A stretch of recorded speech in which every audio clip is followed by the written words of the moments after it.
Hey, good morning, everyone. Good morning in LA. It's good afternoon, maybe, or even good evening in other parts of the world. So I'm excited and delighted to have a great lineup of speakers here again today.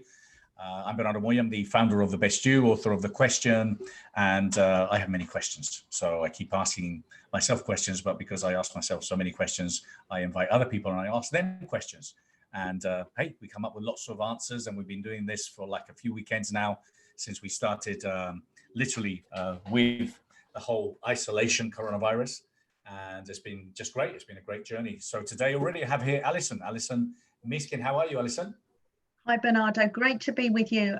Well, actually, it's this evening here, but I know it's morning where you are. Perfect. So Alison is a certified personal performance lifestyle coach who has a passion for people and loves to see people living a full, meaningful and happy life. And where are you, Alison, at the moment? In the UK?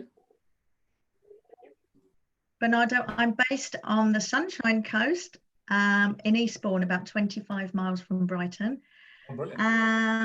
And we've actually been blessed with sun every day for days now. So that is one thing that we are actually really grateful for. I've heard you guys have had some great weather over there. So how are things with you? And how are you busy? Are you keeping yourself busy?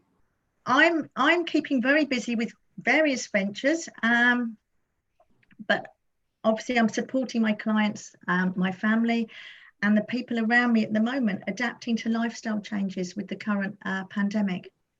Yeah, absolutely. So yes. And what are you doing? What are you finding yourself doing more of, if anything? So we're looking at, I actually work down at my local hospital as well, but I'm also supporting my clients with lifestyle changes. Obviously, everybody is in a different position, but we're looking at lifestyle changes and to focus on really what is within our control right now.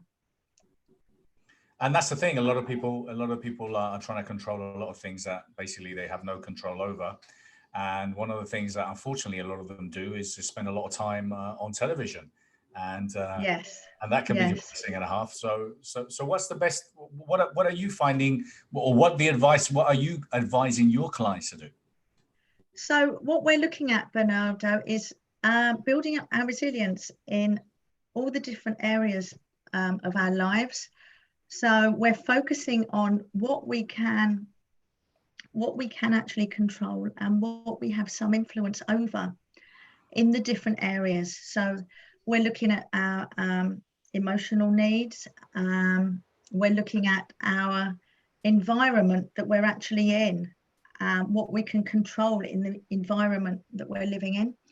We're looking at our social needs and our intellectual needs and also our financial needs. So it's really adapting new daily habits individually to suit us now and to help us to get through this pandemic.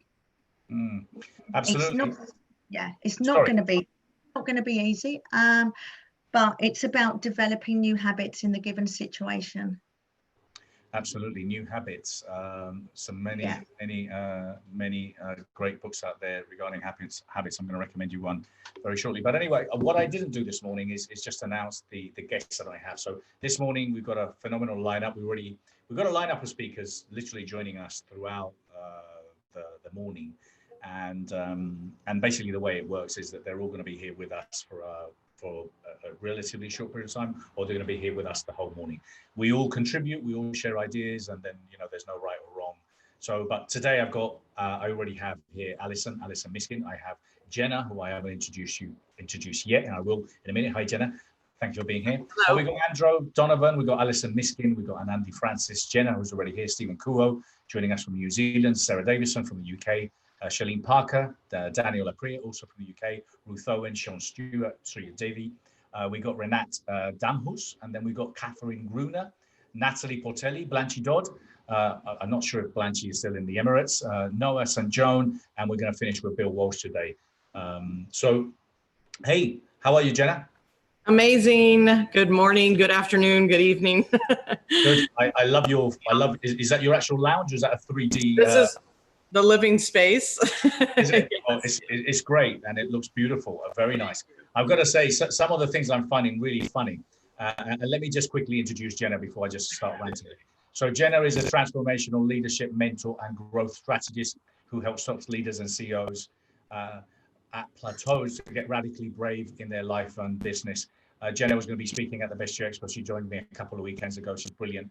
And apart from that, she's got a fantastic living room. But I was going to say, Jena, that I find it really fascinating. You get a lot of people that actually have these 3D kind of, things behind it. And it's just so surreal. Like the head is like in space all of a sudden. Like, I was talking to someone the other day and she had a green top. So all she was a talking head, and you're thinking seriously, come on, guys, it doesn't matter. Just leave the pants behind, just tidy up a little bit. It's all cool. I mean, look, it has to look as best as it can, but I'm finding it fascinating, some of the things I'm finding. I'm with you on that. I'm like, yeah, this is real. It's not a background. I struggle with the virtual background. I get the idea, but. No, I get the idea, but I think unless you're doing it in a professional studio, it's just very difficult to nail it. And you do like that with your hand, and all of a sudden it looks like you're in the Matrix. So it's really funny. Anyway, Jena, so how are you? How's things since last time we spoke? I think when we spoke, it was just literally, it was all just fear, it just happened. It's like a month ago. Yeah, we were supposed to be at the expo, right? So, right. Wow, I can't believe it's been a month. I'm doing pretty well, considering but I'm also being as honest and real with everyone as I can. I'm definitely feeling the emotional roller coaster and building my own emotional flexibility. And yet, super optimistic about, the temporary of this. And even though it may change a lot, our lives are changing. But how, it's like, so yesterday I was sitting there and I said, as soon as we get comfortable, then attachment sets in. And I talk a lot about attachment.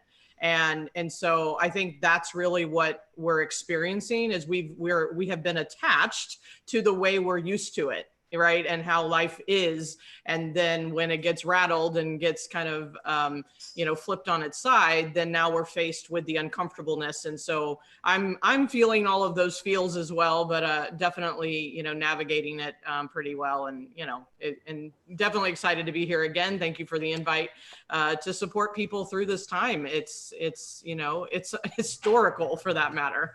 So it's crazy. And there's a lot of noise. I mean, one of the things I've been sharing these last couple of weekends is there's a lot of noise as far as there's a lot going on. I mean, a lot of people obviously trying to help, a lot of people trying to be of service and contribute in any way that they can. And, people are really going out of their way to connect, because, quite rightly, hey, we're at home alone. But that's one of my concerns. My concerns is that, again, that people don't take advantage of this time and that they're very distracted with the noise, with so much going on, and they don't really use this time wisely. Any thoughts on that, Alison? The time we've got, I mean, a lot of us are still working, but I am actually noticing at weekends we have more time. We have more time to look inside ourselves, be creative, make the most of actually personally developing ourselves in the time that we have. So we can perhaps be experimenting with new hobbies, just try new things with the time we've got, and self-reflecting on what's actually working for us. So yeah, it's a journey where we're just constantly developing in the time that we've got. I know, but that's my question. Are people really developing? I get that we're all at different places, and some people are really obviously extremely fearful and going through a lot. Financially, this is a struggle. Luckily, I think the governments all over the world have stepped in and supporting, with either their rent, mortgages, or whatever it is, and trying to assist with some money. But my concern is that are people really taking action? Are really people, because we've gone from the fear to now the reality, and the reality is what it is.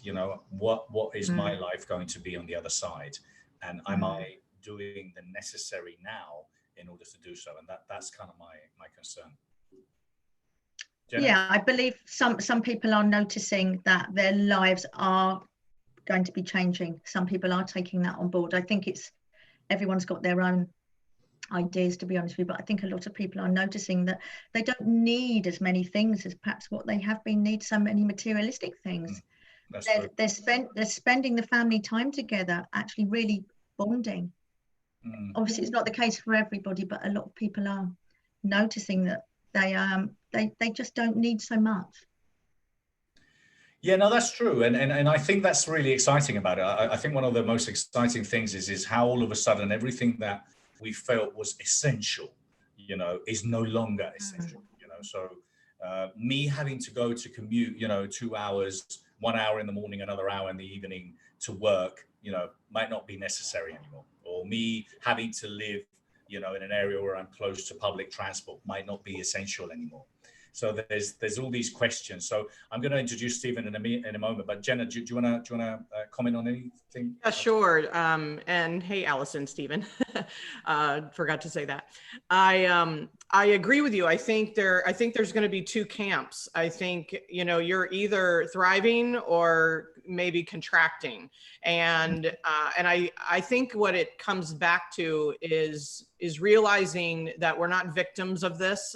You know, I speak a lot about the egoic mind and how it definitely wants to live in the protector mode and the you know, kind of the victimship of things, and so you're either going to choose to contract or you're going to choose to expand. And that may be on a minute by minute, day by day, moment by moment, you know, process, because I too, I mean, and I think for me, you know, my advice to people right now is especially when it comes to emotional flexibility, is feel the emotions, because the distractions, the busyness, the maybe the reactions, the reactivity that we're having with family or children or what have you is somewhat of a you know, it's a mechanism, it's a coping mechanism, but it's you're either distracting yourself and trying to overcome the feelings and shove the feelings, or, you know, you have the opportunity to go inward, like everybody's saying. And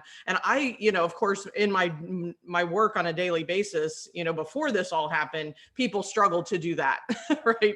That's my whole nature of my work, is to help people feel safer, feeling their emotions, getting vulnerable, being transparent.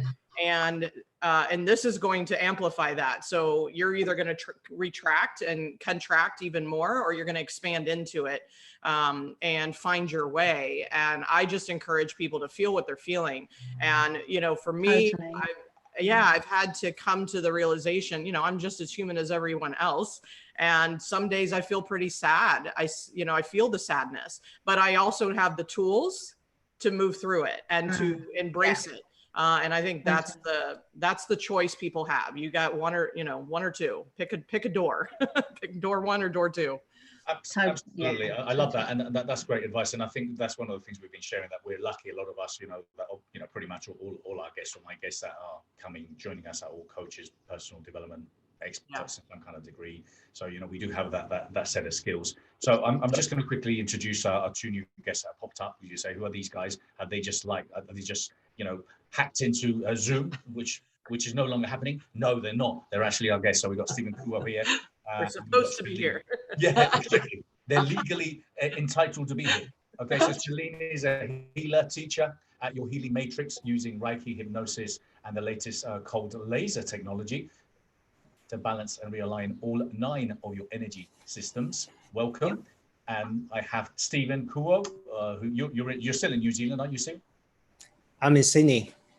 Oh, in Sydney, Australia. Sydney, Australia. Sorry, yeah. I thought you said Australia last time. Okay, perfect. That's around the same neighborhood. Well, no, it's not. It's not. I know you guys take this very personally. It's like saying in English and an Irish, well, you're not always. That's not. So I'm sorry about that. So Stephen is an executive warrior coach, trainer, and speaker who equip entrepreneurial leaders to make meaningful, lasting, positive impact. And I already pointed on Stephen that he brought these glasses, and I said I had them. So if the camera goes quiet for a minute, that's because I've gone to get mine, and I will be back because I want to wear the glasses like Stephen has today. Anyway, thank you for being here, guys. So I was actually speaking to someone yesterday, and we were talking about the same thing. You know, a lot of people say, "Oh, this is a time to survive." Oh, no, it's the time to thrive. You know, and it's all down to words, you know. So for example, you can say this is extremely scary, or you can say this is extremely exciting. So you see, it's the same situation, it's just one word is taking you on a completely different journey. So that's about language, language, language, language, language. You know, so this is killing me. Well, no, it's not killing you, okay, because you're still alive, all right? So this is not killing you, this is painful, this could be stressful. But again, this is exciting. So, you know, it's about words, change your state, and being aware of your words, being aware of your thoughts, and obviously asking yourself kind of empowering questions, having that right frame of mind. So, Stephen, how have things changed for you since we spoke last time, if in any way? Since we spoke last time, I've been working a lot closely in helping organizations work from home. And the thing is, when it first started, it seems okay, but people seem a little bit excited. It took a little bit of adjustment, but now the school has closed and all the kids are on holidays, they're at home. So, and then the parents, a lot of the workers or people are coached have to juggle family and, you know, kids going on in the background, and, you know, all that excitement happening at the same time. So it's kind of that reality has set in on for them, that, and they're getting a little bit anxious, and kind of end-to-end meetings all day on Zoom, on various online team meetings software, and they just find it hard. Like they're just starting to get to them at this stage. So I'm kind of being helping them a lot with coping with that, as well as the emotional involved. So giving practical suggestions. Okay, physical, get up and move. Set a Pomodoro timer, get up and move every 25 minutes. It's great for focus, but it's also a great reminder to get up and move, because otherwise you just go back to back, meeting after meeting, never get up, never take a drink, never take a bathroom break. And it's really wearing their bodies out and causing a lot of anxiety. And I think very similar to, I think it was Jena, I think it was said about the emotional aspect of it. You have to confront your emotions. Like if you feel stressed, I mean, I think, and also what you said, Bernardo, about the labeling of languages, I think there's an aspect of not labeling us as, oh, it's killing me. Language is important, but I think it's also important to confront your emotions, to be real about just exactly how it is that we all feel. Am I afraid? Am I scared? Like we can say that, but then we can process it. It's not about suppression or hiding of that emotions. And so I've been giving them resources. Dave, if you're happy, I can chuck on the screen later on, but I gave them resources of mindfulness meditation to help them acknowledge, but be able to process the emotion in a helpful way, to recruit the emotions that's helpful, and be able to process emotion that isn't helping them. So just been busy with that and sharing that message with the people. I've been still fortunate to be able to coach through this period. Well, great. Thank you, Stephen. And absolutely, listen, guys, last time we checked, and you checked yourself, you're not Velcroed to the sofa. You're not Velcroed to the chair. So you can stand up, move, and change. Because, you know, when you move, when you're doing something differently, and even if you have a 2-minute dance, you're changing your state, and changing your state allows you to stay alert and allows you to stay focused. And listen, some people deal with this in many different, different kinds of ways, and some people aren't capable of dealing with stress and long hours. I mean, I've always worked long hours. This is just a little bit more stressful because I'm working longer hours. So anyway, Shaelynn, how's it for you? How's it going? Hey, I'm one of the lucky ones, especially because I'm joining you guys, Jena and Alison and Stephen and you, Bernardo. Like, what better company could I be in this morning? Thanks for all that you guys are doing and lifting other people up. It's pretty great. Yeah. I'm lucky to have a house that I get to cocoon in. I'm lucky that my clients are reachable by phone and by Zoom, and I feel very, very fortunate. But it's so, and not but, and I'm right with you guys. I just have a different verbiage for what we're talking about, which is energy. It's all energy. a thought is energy, words are energy, physically we're energy. And so what I've noticed with my clients that are calling, and my family, and even myself, I'll out myself, is that what I'm coming up against, those energy blocks that I'm coming up against, are things that I was up against when we weren't cocooned. And there's nothing to stop me from looking at it anymore. There's only so much TV you can watch and books you can read. And so you are very present, if you choose to be, with something that's been stopping you perhaps all along.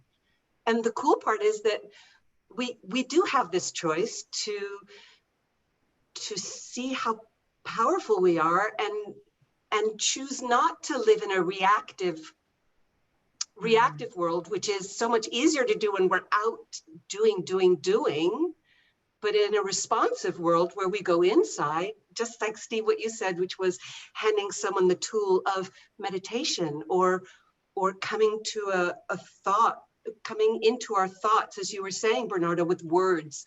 And Jena, you were also offering your clients tools of looking at an emotion, which is energy. It's literally physical energy. And Alison, you as well, focusing people back on what this is giving them in the positive, which is so powerful. And so I want to thank you for letting me hang out with the cool kids today. So hey, listen, hey, we don't allow everyone or anyone, you know, there's a certain degree. And I'm lucky that Stephen here was the last panel I had. It was all women, I think, for the whole 3 hours, which was great for me.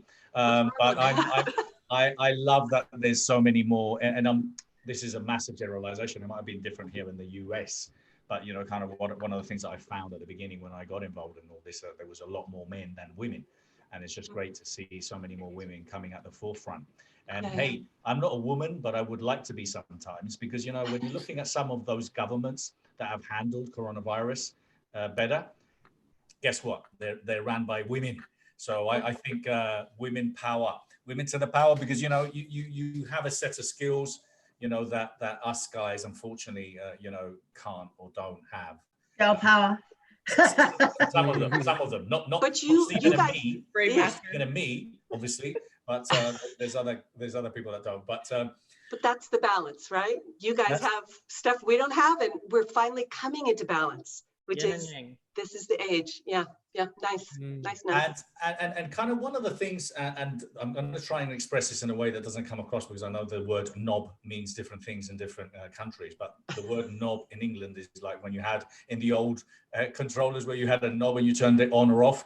So one of the things I use and I advise people to have is imagine, as far as they're concerned, each and every emotion has a knob. Okay, and imagine you've got one which is the excitement knob, you know, which is literally that, you know, hey, you know what, this is really exciting. Or when you want to be charming, when you want to be charismatic, and you turn it on. So I joke this with my team, because I said, man, I'm good. My problem is I haven't got an off button. I can't turn it off. So it's always on.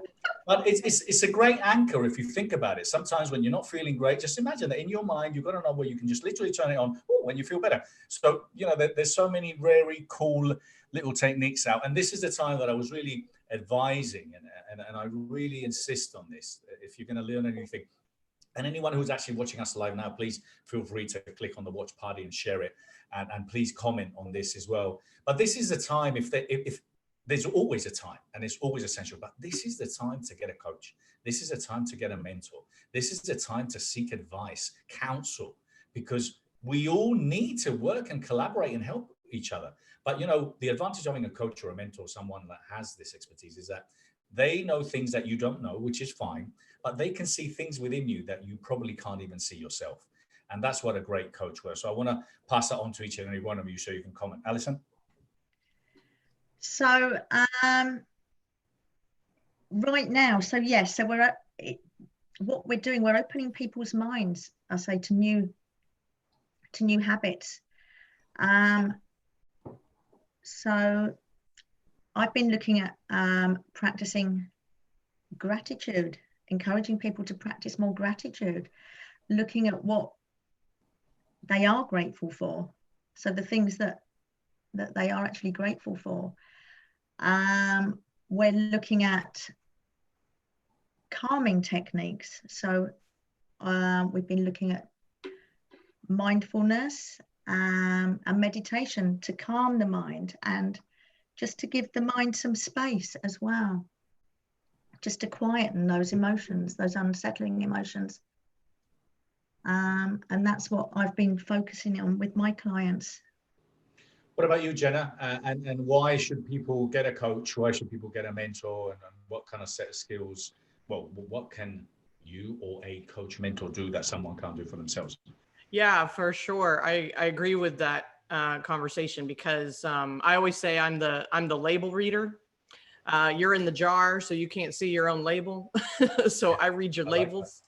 And so I can see the blind spots. I can see the nuances. I help people discern which voice is driving them. Are you, letting your subconscious egoic mind, small story, run the show, or are you actually in your higher self and listening intuitively and guiding yourself to the right answers? And that is a constant practice for me, for sure. And so giving them the tools to do that. And so I think this is a big time for people to, if you're struggling, if you are feeling, the feels and the aloneness or the, I don't know what to do, and the confusion and, and all of that, I think it's, you've got to lean into mentorship or guidance of some sort, whether it's, tapping into these resources. I mean, we're here trying to help people hear a different message, listen to a new voice, right. And take different action. That's going to move them forward, that's going to support them in thriving in this situation. And for me, I think mentorship is huge. Without this, pandemic, it's important to have people that can read the labels that you can't see, and to identify it. And it accelerates your growth. It accelerates your movement in the world. And so, yeah, I second that. I think this is a time to, like I said, expand into your growth, not contract and start to go back into the lack and the scarcity and the, I'm not safe. And I heard that, I think it was Shaelynn maybe sharing, I feel like this is a time for people to recognize the unsafety is the illusion, right? And that we are safe, that we can come back to the truth that we are. And if you start there, then the world can, an experience that you're having right now can change. But the moment you look outside, you're giving your power and your choices away. So yeah, I think it's a big opportunity to lean into investing in yourself and getting the support. I call myself kind of a sounding board for people, and being able to be that listener, that witness, and therefore reflect back what they need to hear. So that's the power. I love the label reader.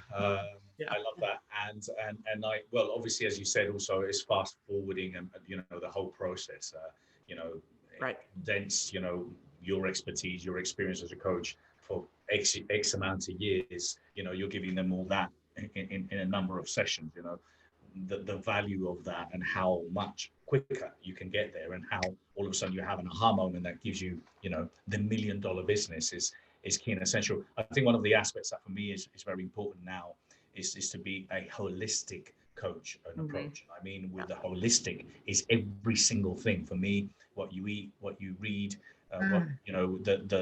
your wealth trading. So for me now, one of the things I'm really learning a lot myself personally, which I'm passing on, is what I'm learning about new technologies, things to invest in, the future, because the future is now. And that's kind of what I think a real good coach mentor should do. I also say, and I'm going to ask you, pass this back to you, Stephen. So I also say that imagine you're a brand, because we're talking, bringing this to your label. If you were a brand, where would you be, my friend? Would you be with a cheap shampoo, or would you be with L'Oreal right behind the scene? Would you be the bottle of champagne, which is behind the till, or are you going to be on the refunds and resales and under the $1 shelf? And that's kind of what a coach and mentor does. Brands you, packages you, so no, you're seen as what you should be, the most expensive product in that supermarket. Stephen.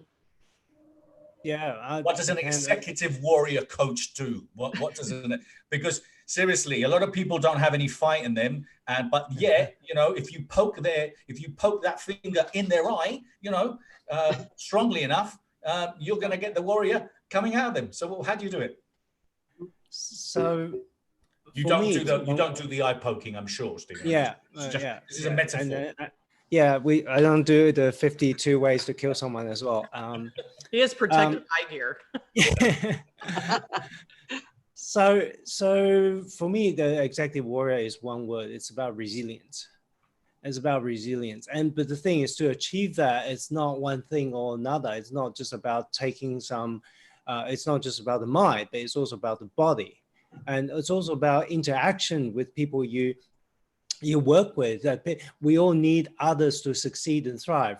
You know, just like we need, you know, a Batman has a Robin, right? Everyone have the partners, the people behind them, sticking out for them, supporting them, getting, you know, cheering them on. And I think as executive warrior, like, it's building that resilience by covering all the elements. So you start off with a resilient body, and that is just the beginning to help you build a resilient mind.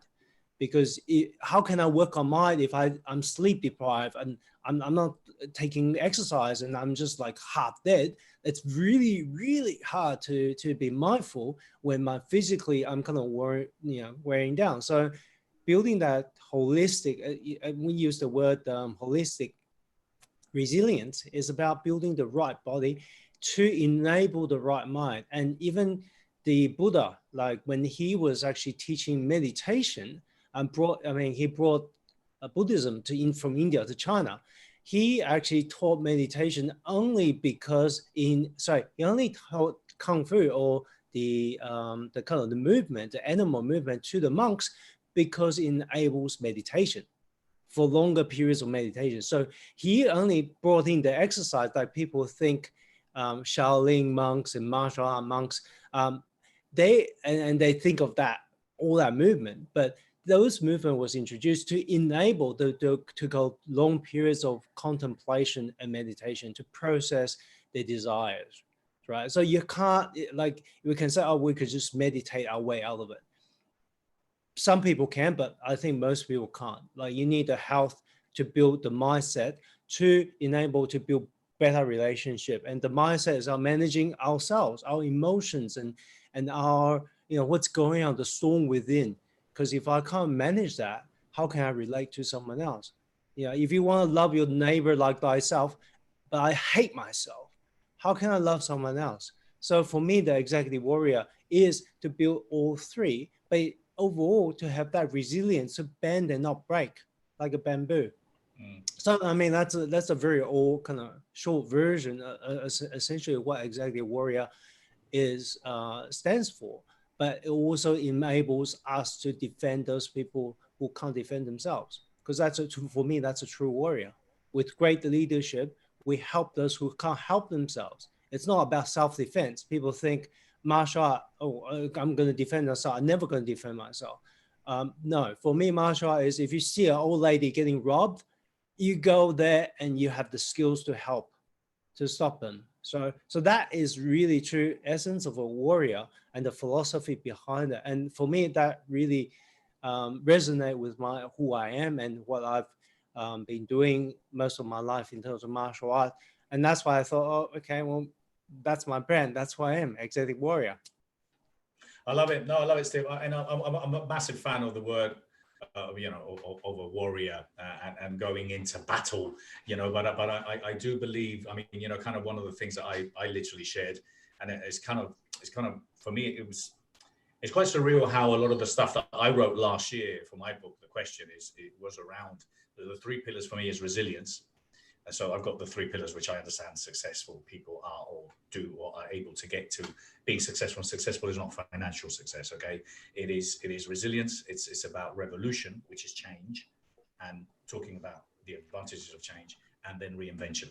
And those for me have always been the three pillars, because for me, they've been my three pillars. I've lost my money at 26. I lost again at the age of 38 and 40. And kind of, I've gone through quite a lot of things in my life, personal life. The only thing I had missing was a pandemic, but that's great. More resources, check. You got the trifecta, Bernardo.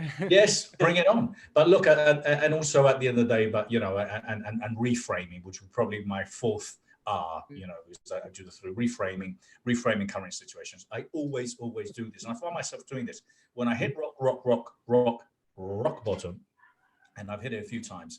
I always say, how much would I give? How much would I give? What would I give to be where I am today, 5, 6, 8, 10 years ago? And the fact is, I would have probably given up everything, which was nothing at that time. So, you know, even when I hit rock bottom, I've always found myself in a much better place and a stronger place that and I thought, who would love to be in my place? Who would love to be? Okay, Bernardo, you're feeling sorry for yourself. Who would love to be? Oh, and then check, 6.9 billion people would like to be in my place. So, you know, kind of, hey, I'm still okay. And so reframing is one of my fourth techniques. Shaelynn, any comments on that? What can we, or what do we bring to the table? Yeah, I want to go back to that beautiful idea of getting coached and having a mentor. I have not one, but two, because I feel like for me to go forward and to help the people that I am able to serve, I need to be as clear and as aligned as I can be. So I have two, and I'm looking for a third, so that I can really not work from where my blocks are, but work from clarity. And I think that's what I'm able to do. I've been doing this work for over 30 years. I was doing energy work before you could talk about it in polite society. You know, they would shuffle you back. You talked about energy. They thought, oh no, they're going to burn you at the stake or something like that. When now we know in science, it's all energy, right?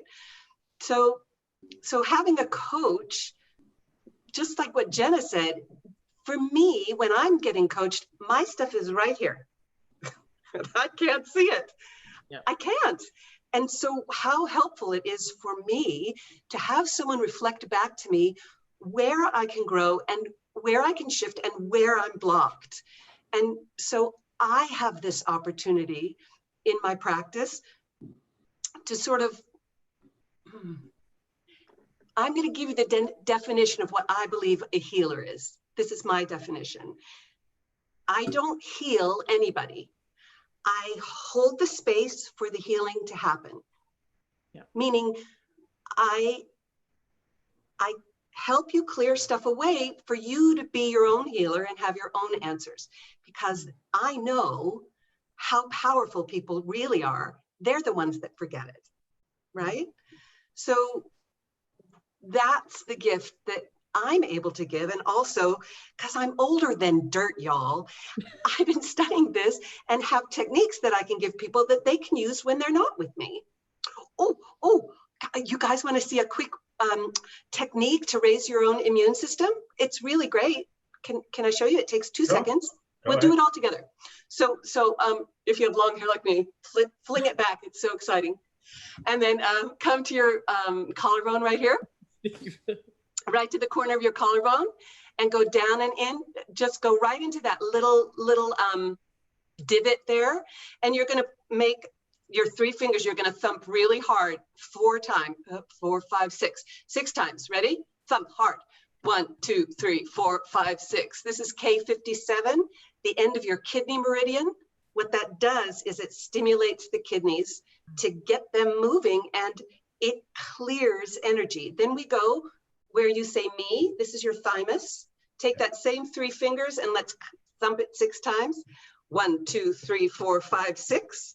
Your thymus, if that was tender, it's because you need to thump there. Your thymus raises your immune system. It is responsible for your white blood cells. Okay? And then go down to the edge of your ribs right here and go right underneath the edge. So you're kind of right on the edge, and thump really hard 6 times. 1, 2, 3, 4, 5, 6. That's your spleen meridian. And that metabolizes anything that you're not supposed to have in your system. Okay? Meaning toxins, energetic toxins. So you can do that, those 3 thump points, anytime you want, to bring yourself online. I don't know about you, but I feel all kinds of tingles in my arms. I love it. Yeah. I'd love to tell you that was mine. That's Donna Eden. If you want to get her book, she's the grandmama of energy medicine, and it's called Energy Medicine. So my gift to you, my gift to you. Yeah. Thank you so much. And I please, I always like you guys to recommend any books, any reads. Please share them. If any of you are watching here now or recording, please share books. This is a time to read. Thank you so much. That was great. I loved it. I feel a lot more energetic. Yeah, it does. It zings you up. Yeah. I was going to say, you've been doing this for 30 years. So obviously you started when you were 5. I mean, this is amazing. Jena, that's the kind of sweet talk I like. I have to admit it. No, I'm happy to be old because, you know, what's the alternative? I'm really happy to be here. But the other part of this is, don't leave any of your energy on the table, y'all. Okay? Like what Bernardo and Jena and Alison and even Stephen were talking about is your thoughts are energy. Yep. That's one of your energy sources. That's mind. We also have body energy. Like what Stephen was saying, you're sleeping, you're exercising, you're regenerating, and then your spirit, connecting to source, whatever you want to call it, God, source, universal spirit, mother, father, spirit, George, I don't care. Call it whatever you want. Stay connected, right? Okay, I'll stop talking. No, listen, it was beautiful. Loved it. I loved it. Thank you so much.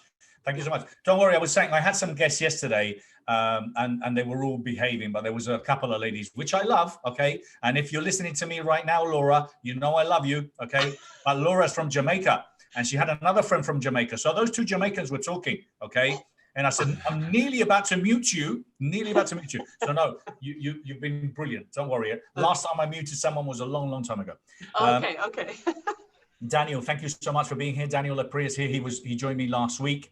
And I know there's some more. I'm going to introduce Daniel right now. I know some of you are already online waiting to be beamed in. And I will beam you in shortly and slowly. And any of you that are already here, this is a format. Literally, we're going to continue talking for another couple of hours. We've got more guests joining us. You're more than welcome to stay, please. And I would love you to stay. But obviously, if you have, you know, restaurants to go to, cinemas to go to, or you're going somewhere else. Parties to have. Yeah. I know, right? Then fine. It's okay. I get it. I understand. But if not, please stay. So Daniel is a speaker, entrepreneur, and author of Prospects into Clients, and international leader in decision-making and platform speaking training. Thank you for being here, Daniel. So I'm going to ask you the question, just because you joined us, and I think one of the things that I was talking about earlier was obviously about these skills that we need to have now, which some of us did use sometimes, but I've got to say that we didn't use as often as we're doing now. So it's about communication on Zoom and on these live events. I was talking to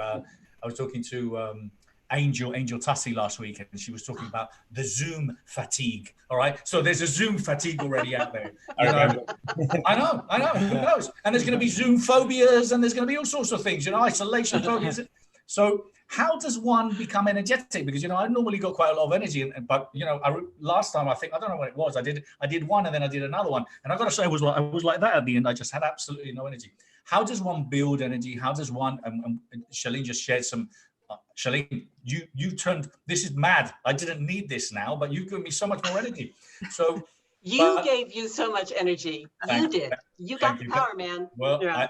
I loved it. So how does one come across energetic, and how does one come across empowering and powerful? Because that's one of the things I'm also, as a coach and as a mentor, and I work with a lot of people that are, in the speaking industry, is trying to guide them to kind of like, up your game, up your game. Now we have to up our game when it comes down to communicating online and being able to engage. And obviously, there's so much training. And when we're talking about us coaches, trainers, how do we transition? Well, let me just tell you, I was looking at, obviously, all the doctors that are now dealing with their clients at home, with their patients at home. Obviously, all that technology has gone up like 500, 1,000, 2,000%. So, investing in technology, in that technology is great. But also, we need to teach the doctors, because we need to teach the doctors. We need to teach the teachers that are now going to be teaching behind a camera. So what kind of set of skills, and how could we become better communicators online? That's a great point, Bernardo. And before anything else, thank you so much for having me here as well. It's been a pleasure to be with you last week, and it's great to be with all of you here again. And yes, it is indeed a very important point right now, how to communicate effectively. It's always important, but right now it's especially important to communicate effectively on camera. And people that were already kind of doing it before, then they are slightly, they have a slight advantage, I would say. But in reality, it doesn't really matter, because right now we all kind of on level ground, and this is an opportunity, because even if for some reason any of you hadn't particularly developed the skills, this is the right time to do that. So, but Daniel, let me interrupt you there. And then there's a question, and sorry to interrupt you, and you carry on, please. Have you ever been to a seminar when you've had a motivational speaker that goes on stage and he goes, "I am so excited about being here today," you know, and all of a sudden you drop. So imagine that now on camera. Carry on. Yeah, and that's exactly the same thing. So the first thing to understand is what communication is all about. And when you mentioned this challenge, that's a challenge that personally I had big time. I grew up as a very shy person, extremely introverted, as a matter of fact, and it's something that I'm happy to share. When I was very young, I was so shy that anytime there was someone at home that wasn't my parents, I would just, actually I had this like toy tennis racket. It was like plastic black racket. I would put that on my face so that no one could see me. Well, at least I thought no one could see me, but and that was me as a kid. And maybe other kids of the same age just running around and doing whatever. And so I've always been, actually, I was extremely shy as a kid. I had to change it. I had to change it consciously. The good news is it can be changed, and it can be changed by anyone. It's one thing that I learned studying NLP and studying communication skills is that being shy or being low energy is not really an identity. It's just a behavior. It's something that I'm doing. So being shy, what does it mean that I'm shy? What does it mean that I'm not a good communicator? What does that mean? And it's got nothing to do with me. It's got something to do with what I'm doing. If I do something different, all of a sudden I'm getting a different result and coming across as a different person. When it comes to energy specifically, one thing really completely blew my mind when I realized that. I remember when I grew up, I always had this feeling that energy was something that I had to preserve and conserve.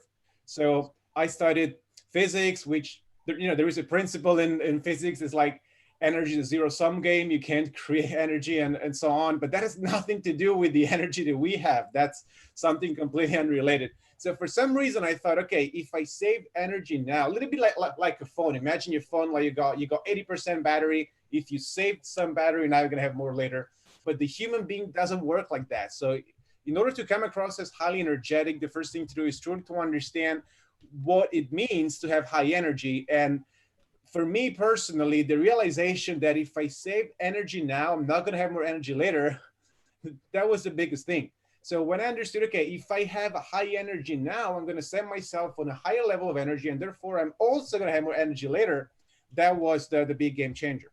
So there's absolutely no reason to stay low energy, because that's only going to keep your energy low all the time. But by staying at a high level of energy, yes, in the beginning, it may be uncomfortable, and that's absolutely normal. But at some point, it will become natural. It will become literally second nature, if not first nature. And from that moment on, it just goes on spontaneously. So it's truly a habit, like pretty much every other habit. Again, from a belief point of view, understanding that that's not an identity, it's not something that defines you. And from a behavioral point of view, understanding that the higher your energy now, the higher your energy will be later on as well. Yeah, no, yeah, that's great. Thank you. Thank you. Jena, anything you want to comment on that? So for sure, I absolutely resonated, number one, with the shy and the introverted. I didn't wear tennis rackets, but and so, you know, it's interesting because my child is 15 in high school, has her own Chromebook. They're doing their own online schooling, and I see the emails from the teachers, and you know, and speaking to, you know, the comfortable or uncomfortable, getting on camera, spending time on Zoom, and all of that. I saw an email that came through from one of the teachers, and he admittedly was saying how uncomfortable he was with Zoom, and so he therefore wasn't going to do it with the classroom. And I took a moment because I went, really? like, lead my child into uncomfortable world, please. And so I think the message, kind of back to your point about, we are in a Zoom world. I've been in a Zoom world for years. However, this is absolutely amplified, right? And I think it is I love Daniel's point about energy, and then Shaelynn has another perspective about energy, and I think we have to manage our energy, meaning pay attention to how we are feeling. We can elevate our energy, but there are days when I'm on Zoom all day and I'm like, I'm spent, So just as I'm a speaker in person, and I can feel the energy in a room full of 200 people, just as much as I can feel the energy on a Zoom call. So I think it's just a matter of choosing out of shy, right? So I think that's a choice. Like, Daniel said, I think it's a behavior. because I chose out of it consciously as well. And I consider myself kind of an outgoing introvert. So energetically, I do need to go away and like recharge as an introvert. I don't necessarily get more energy by being with more people. But I think the point is get uncomfortable. My brand is Brave Master, and Brave Master for me, my philosophy is getting uncomfortable. It's facing yourself. It's managing and mastering your emotions for clarity and prosperity and success. And so in this situation where we are Zoom world, right? We are now Zoom world. I think, you've got to be willing to get a little uncomfortable. You've got to be willing to try different, techniques and energy levels, and how do you hold this room, because this is a room of and there's an extended room that we don't even see, right, the people watching, and so managing your energy, paying attention to what your energy is or isn't, and then being willing. There are days where I just say no. I'm like, I need a break. I need to go recharge. I need to get off Zoom, and I think that's okay too, because there was a day I spent, I don't know, probably 7 hours on Zoom, and I was like, okay, I need to go sit outside for a minute. But hopefully that adds value. I think it is a different world. Again, just one more thing for us to adapt to, and pay attention to, and choose out of shy, choose into the, if you're uncomfortable, you're uncomfortable, but the more you get comfortable, therefore no uncomfortable doesn't exist anymore. And so be brave about it and show up anyway. Yeah, totally, Jena, totally. Oh, go ahead, Alison. Sorry. Oh, sorry. Oh, Bernardo muted himself. Yeah, sorry, I muted myself. Sometimes it's the only way to shut me up is if I mute myself, and then I forget to unmute myself. So I'm unmuting myself because I'm going to speak. Anyway, so I was just saying that I have a couple of guests that are going to be joining me now. And I'm going to introduce them, but I'm going to give you the mic again so we can carry on with this conversation. I think kind of like, for me, it is about obviously the energy that you bring, and we all can't always be energetic, and sometimes it is about saying less and saying the right words. Sometimes it's about listening. Sometimes, so it does flow and change, and just simply trying to advise those that are advising or helping people, to be aware. It's always down to being aware. Well, what am I doing here? Am I umming a lot? Am I saying a lot of things? Am I coming across convincing? But for me, it's always, I think. Things are easier to learn, easier to watch. People are easier to listen if there's humor. So I think for me, humor, having a laugh, embracing, and then, making an ass of yourself sometimes, is kind of the best way, I think, to really engage with people, and not being afraid, because at the end of the day, hey, listen, I want to be surrounded by people with personalities. I don't want to be surrounded by negative people. Shaelynn, I'm going to talk to you about that, and we talk about energy. Have you come across people that all of a sudden just walk into a room and the electric turns off? Oh, you bet. Yeah, the air conditioning turns off. My goodness, I call them energy vampires, and you can see that I have a ton of energy, so they are all attracted to me, and I have wonderful techniques for bubbling people up and still being able to connect with someone and yet not let them drain you. And connection is, I think, what you were talking about, Daniel, and you too, Bernardo, being able to connect through the screen.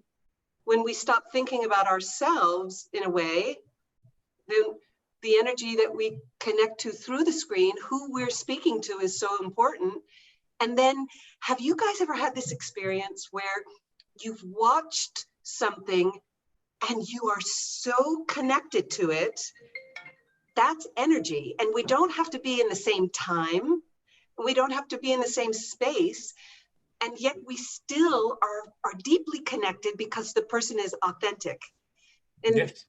you know, yeah, I would love to be, you know, as stunning or as funny or as, you know, I have envy for many things, but I can't be anybody else. I have to be myself, right? Yeah.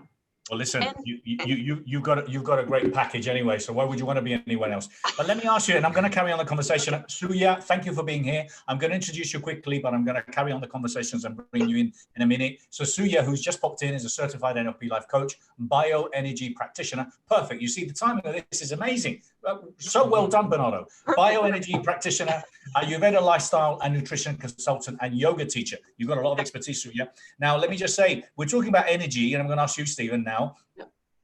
So, for example, because a lot of the times you say, you know, you hear people that come and you say, oh, I love your energy. And I tend to get that quite a bit. And it surprises me because I've never met them. They've just simply seen something of mine or somewhere. But I mean, for me, it's one of the biggest compliments that people can actually give me, you know. I'm sure there's others, but I'm just saying is that I love when people say, I love your energy, because it at least people are noticing. So what's your thoughts regarding energy and the energy that we put out there? Yeah, it's amazing. People think energy is a bit of that woo-woo stuff out there. You know, it's surreal.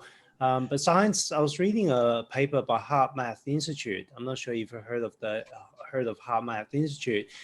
But it's incredible that science actually able to observe energy in place. If, as you heartbeat, you've got this thing called heart rate variability. And what they find out when the heart rate between each beat is actually not even. It's not like boom, boom, boom. It's actually boom, boom. There's a slight differences. And the more variation there is in those differences, the healthier you generally are. But what's really interesting is when you are connected with a group of people, somehow your heart rate variability seems to sync with another person in the room, almost like by magic. But then the science like, how does that make sense? Because there's no physical connection. It's not like hey, Bernardo, let's sync on heart rate. But what happens is when you get in a room where people actually build this sense of teamwork and camaraderie, like whenever there's that connection, their HRV actually sync together. And there's this hypothesis it might be electromagnetic radiation electromagnetic field that we do emit, because as a biological machine, our heart it's like a magnet, right? It's radiate fields, and that's the magical part that science actually able to detect those fields, and how energy, when the energy of the room is in sync, there's constructive energy. When they are, as you say, I think Shaelynn, that's how you pronounce it. Yeah, the vampire. Shaelynn. Yeah. When there's people who's the energy vampires, or what I call the energy suckers, coming in the room, and then they just drain the energy from the room, and you can literally feel like, you know, you're in a black hole, right? It's just go, and then that's the thing, that the heart rate variability of these people, when they are not in sync, it actually creates that effect. It actually syncs the energy with the room, and people. That's my favorite hashtag is hashtag no negativity, Stephen. That's my favorite hashtag. Hashtag no negativity. And guys, if everyone watching here today is positive, so please share this with your negative friends. So anyway, carry on. Yeah. That's that boundary, right? We were all talking about boundaries, and how do you set the boundary on someone who is coming to shift the energy in the room somewhere you don't want to go? You have, I think it's almost a responsibility. You have a responsibility to shift it back, and you also have the power. And there are many ways to do it. You can change the subject, so verbally you can do it. There's a physical way to set the boundary. Put him in a Galinda bubble. If anybody's watched, The Wizard of Oz, and how Galinda comes floating down in a beautiful bubble. The power of your mind, the power of intention creates whatever you intend, on the positive and on the negative. So if someone is coming at you hard and you can't change that subject, circle them up in a Galinda bubble. Just visualize it. And I do it with some of my tougher clients sometimes. And I'll go, oh my goodness, you look fabulous. I use my little finger like a wand. Oh my goodness, look at you. I love that. Yeah, circle them up. Then there's the boundary. We'll be walking down the street all the time, won't we? Like, yeah. Well, bubble yourself up if you're walking through negativity, right? But I bet everybody's got a technique of shifting past that negativity. I'd love to hear some more because I could collect some. Who's got some? Thank you. I'm gonna just ask Suya a question. You were saying about with great. I'm a big fan of Spider-Man, and you were talking about Batman, obviously, and Robin. I love Peter Parker. His uncle says that with great power comes great responsibility, and I believe that we all have that responsibility, which is in line with what you were saying. But I also love Mark Manson's on the subtle art of not giving a FUCK, which is a fantastic book, and the audio book is phenomenal. And he says that with great responsibility comes great power. So I leave that with you because I think we all have that responsibility of trying to, get that negative person to change his state because, I don't have to take it. I won't take it. I've always run away, walked away, because it's much easier to walk away than trying to spend your life trying to turn a negative person around. I will work with them. I'll give them some techniques to try and advise them. If they keep on being negative and that's where they want to live, see you later, my friend. So my phone, I've managed to delete a lot of contacts now in this time because I'm bored. So I've deleted a lot of those contacts which are negative people. So this is a great time. We'll be talking about that too. Yeah. So yeah, what are you up to, and how are you helping your clients? Obviously, you're NLP trained. You've got a set of skills, and so what are you finding yourself doing more of, and how are you helping your clients? Oops. And good evening. Hi. Hi. Where are you? I am. Oh gosh, well, I'm sort of in 3 places. I can explain. I'm in Charlotte, North Carolina at the moment. Okay. I live in London, but I'm to San Diego. So kind of, my mind is in one place. I'm preparing to move. I'm physically in one place because I was going to say, you're at least physically you're in one place. I guess the things that come to mind that I do holistic transformation, and that's what I call it, because I don't think, I don't ever advise my client just on mind, body, or spirit. It works in totality, and it's a complex essentially. And I don't think we're complete or we're wholesome unless we kind of take that approach and integrate the approach. So I first of all say to my client, and I am an Ayurveda nutrition lifestyle consultant as well. So my approach kind of works on understanding them from an elemental composition. So for example, I'm very Vata, which means in our dosha, we have three doshas. Vata is made up of air and ether.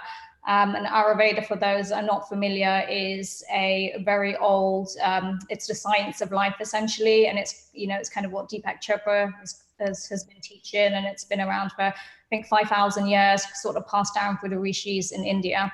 And it basically says that you've got these five elements: earth, water, air, fire, and ether. And each one of us are born, we were talking about energy quite a lot, but, we can split energy into the elements of the universe. And each one of us were born into sort of 3 phenomenon doshas.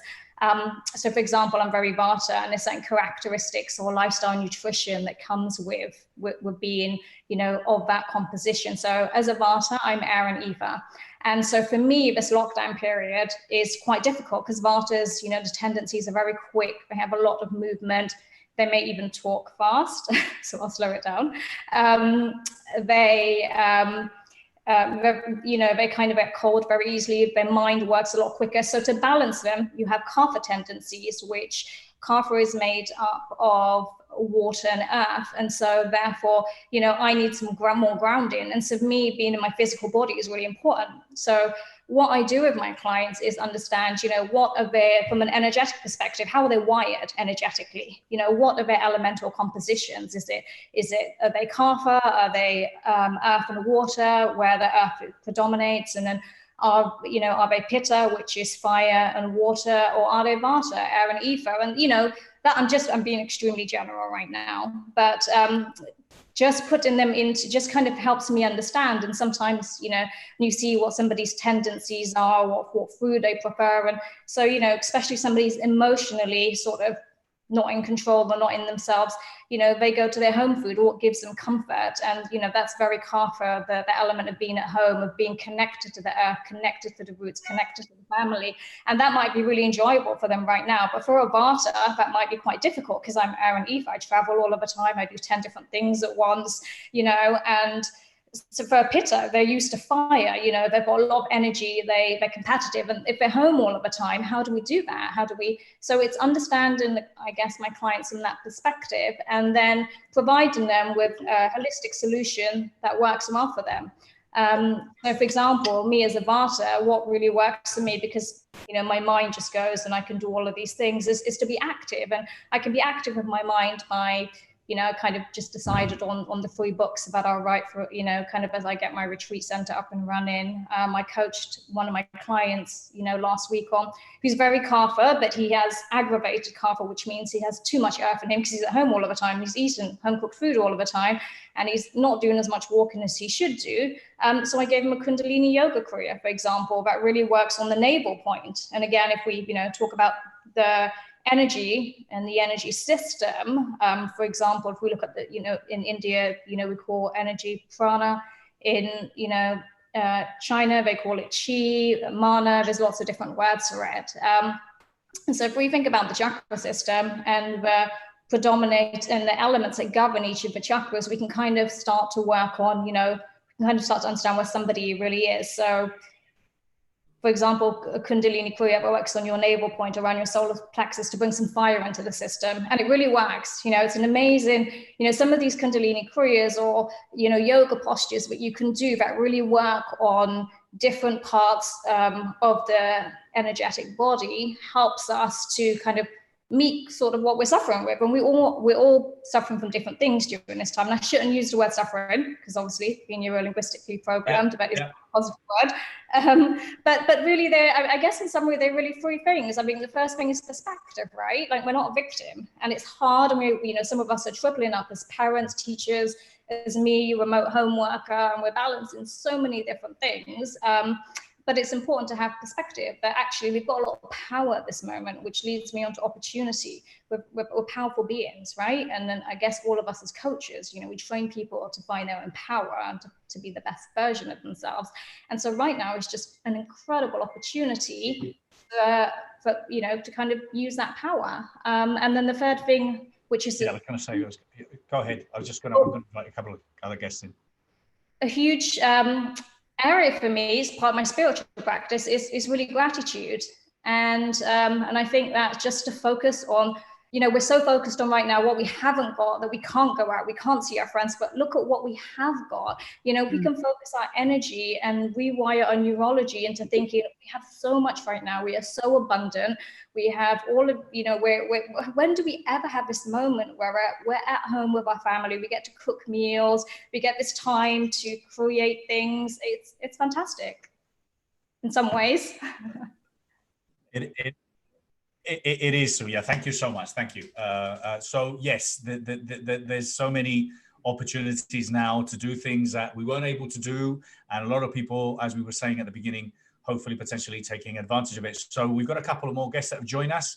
We've got Catherine Gruener and do you say Renate?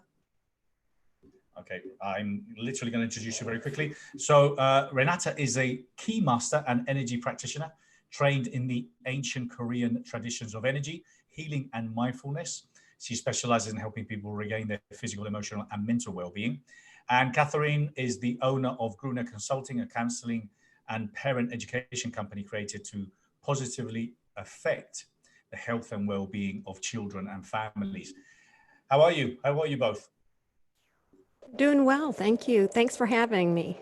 Good, and thank you. I know you've been there listening, so thank you so much for being so well behaved. And I've seen you've been putting some comments in. So I wanted to start with you. I'm sorry, we're fighting here with muting and unmuting. I wanted to start with you, Renate. Is it Renate? Oh, sorry, just Renate. Yeah, Renate. Renate, can you hear me? Hello, can you hear me? Hi, can you hear me? Yes. Renate, okay, perfect. Renate, yeah. I was saying, I wanted to ask you, obviously, Renate, thank you. I don't know if it's my, Renate, yeah, I don't know if it's your internet or mine, but it seems to be freezing a little bit. Oh, I'm sorry. It might be me. I can try. It is working. I can hear you all okay. Okay. I can hear you good. Can you hear me all right? Okay. Can everyone hear me okay? I froze. It looks like I froze. Right. Yes. I can hear both of you. Froze. Oh, fuck. Oh, Hey, Bernardo, I'm going to jump off and let the rest hear have me? their spotlight. And thank you so much for having me today. And I'll keep watching. Yeah, no, thank you. Thank you so much. Thank you for being here. Appreciate it. I appreciate it. Any other time, let me know. Me Thank too. you so much. Thank you. Thank you, Jena. And I'm hopping off as well because I chat too much. But I love you all. Thanks for sharing your light. You chatted exactly the right amount. Shaelynn, thank you so much. I've already shared your book. And please, any of you that have been watching, if there's any resources you want to share, please go back to the Best Year Expo community and do it. So thank you so much. Okay. Daniel, I'm going to come back to you in a minute. Thank you so much. And Stephen, if you want to stay around, we've still got some time. I've got a couple of guests joining me, Noah St. John and Bill Walsh, going to be joining me later at the end. We still got another 20, 30 minutes on that.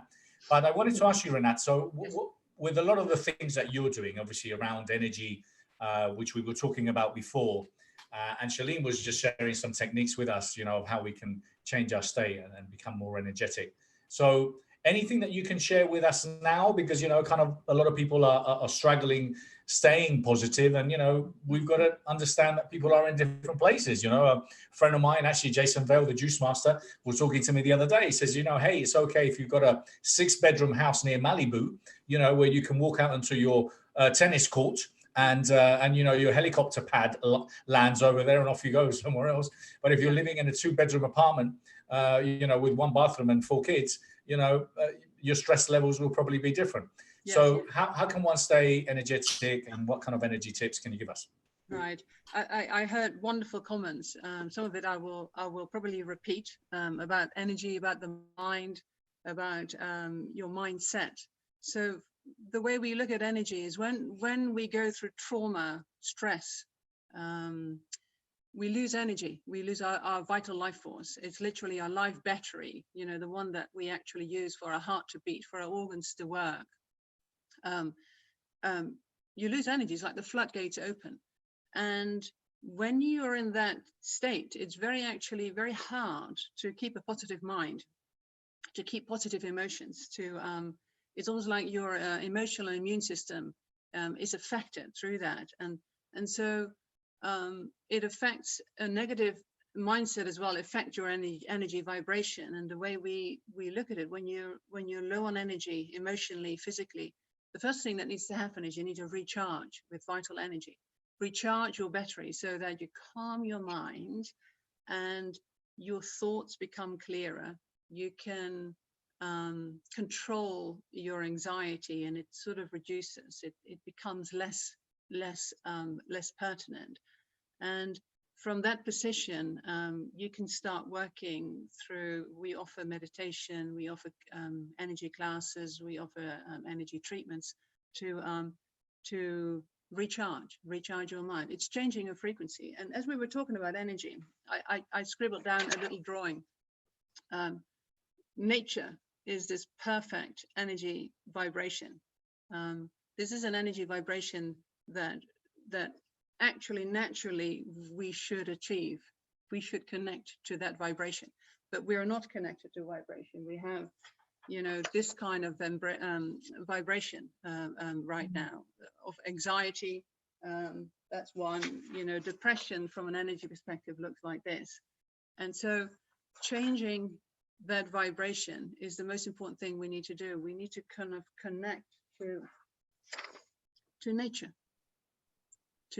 We need to get to a point where our mind is calm to start with, our body circulates energy properly, and we have an optimal level of energy to clear our mind from negative emotions, to clear our body from negative energy, from toxins.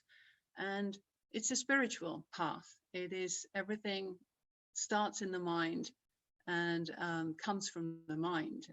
My teacher, always says that people believe that the mind is in the body, but the body is in the mind. So even when you're in a very small space and you're with your family, it's important to find a way to recharge and that energy. It's important to find, a place where you can just calm down, be away from technology, be reflecting on yourself, trying to see patterns in yourself that you don't want to see, that don't help you in your life or don't help other people in your life. So once you start on that journey, you then have an opportunity to develop emotions that are really, really important for us to connect with ourselves and with others, like gratitude, which a lot of people on this panel have mentioned.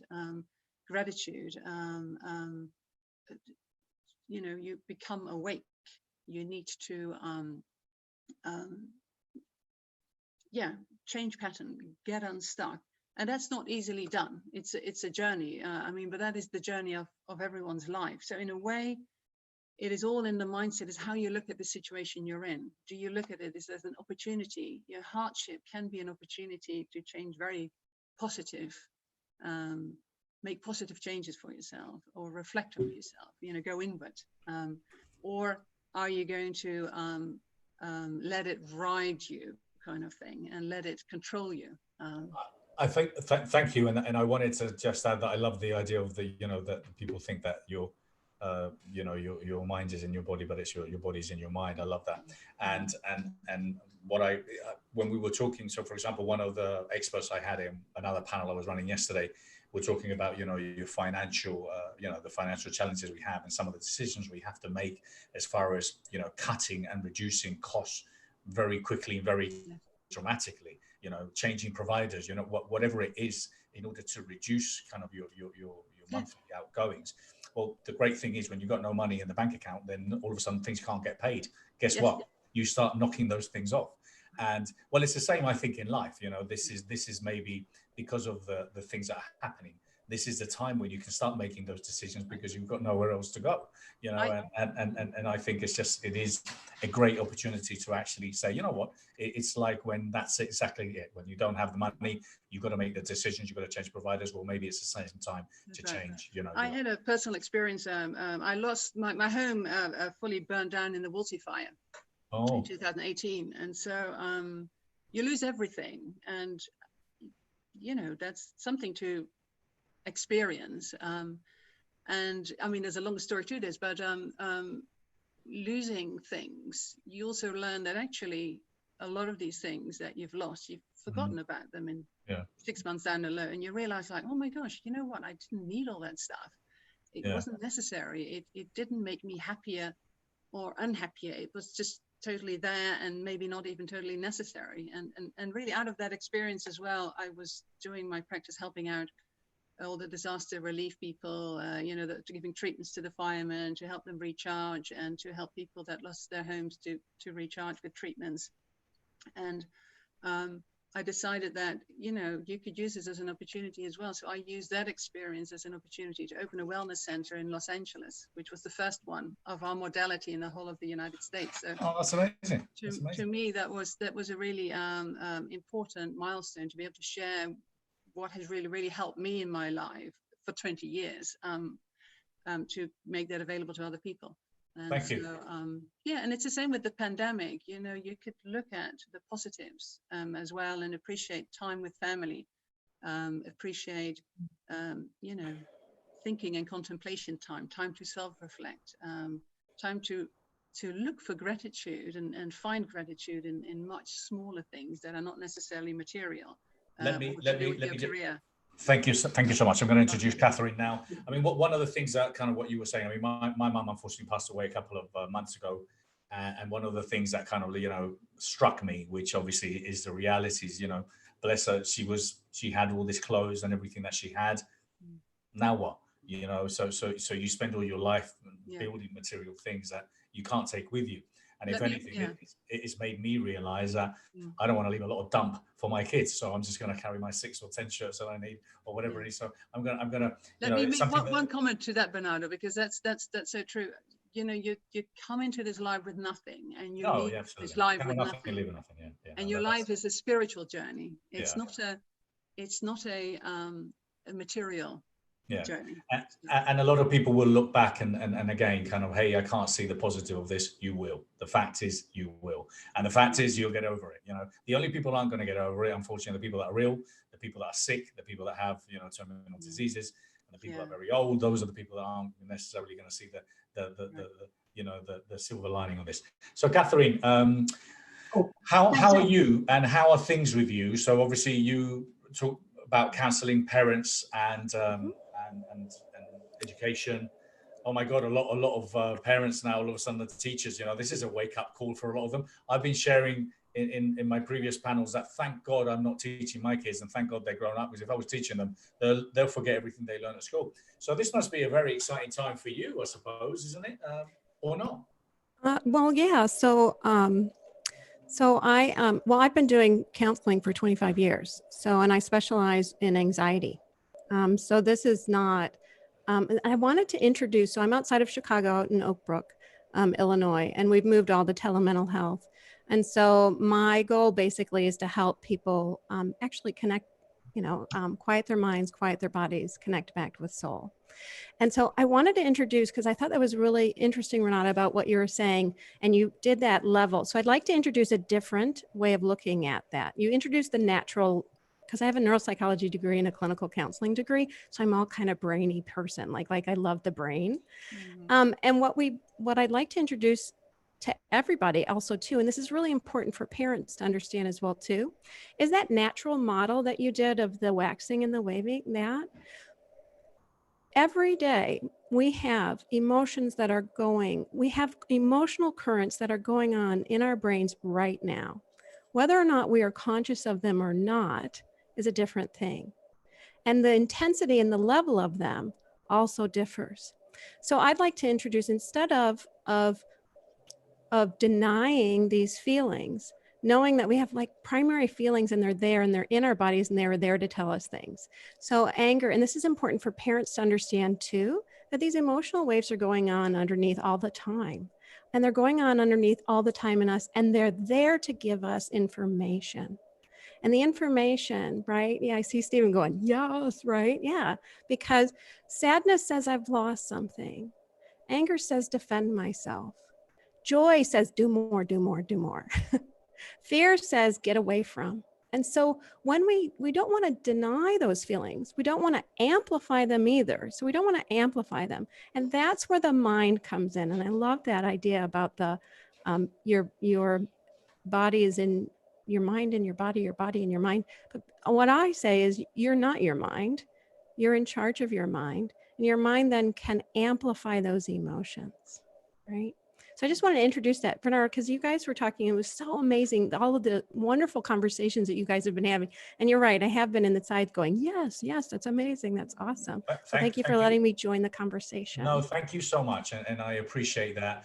And yes, I only invite really smart guests and people to join me. So, thank you. Alison, you're going to leave. Thank you so much for being here. Stay safe.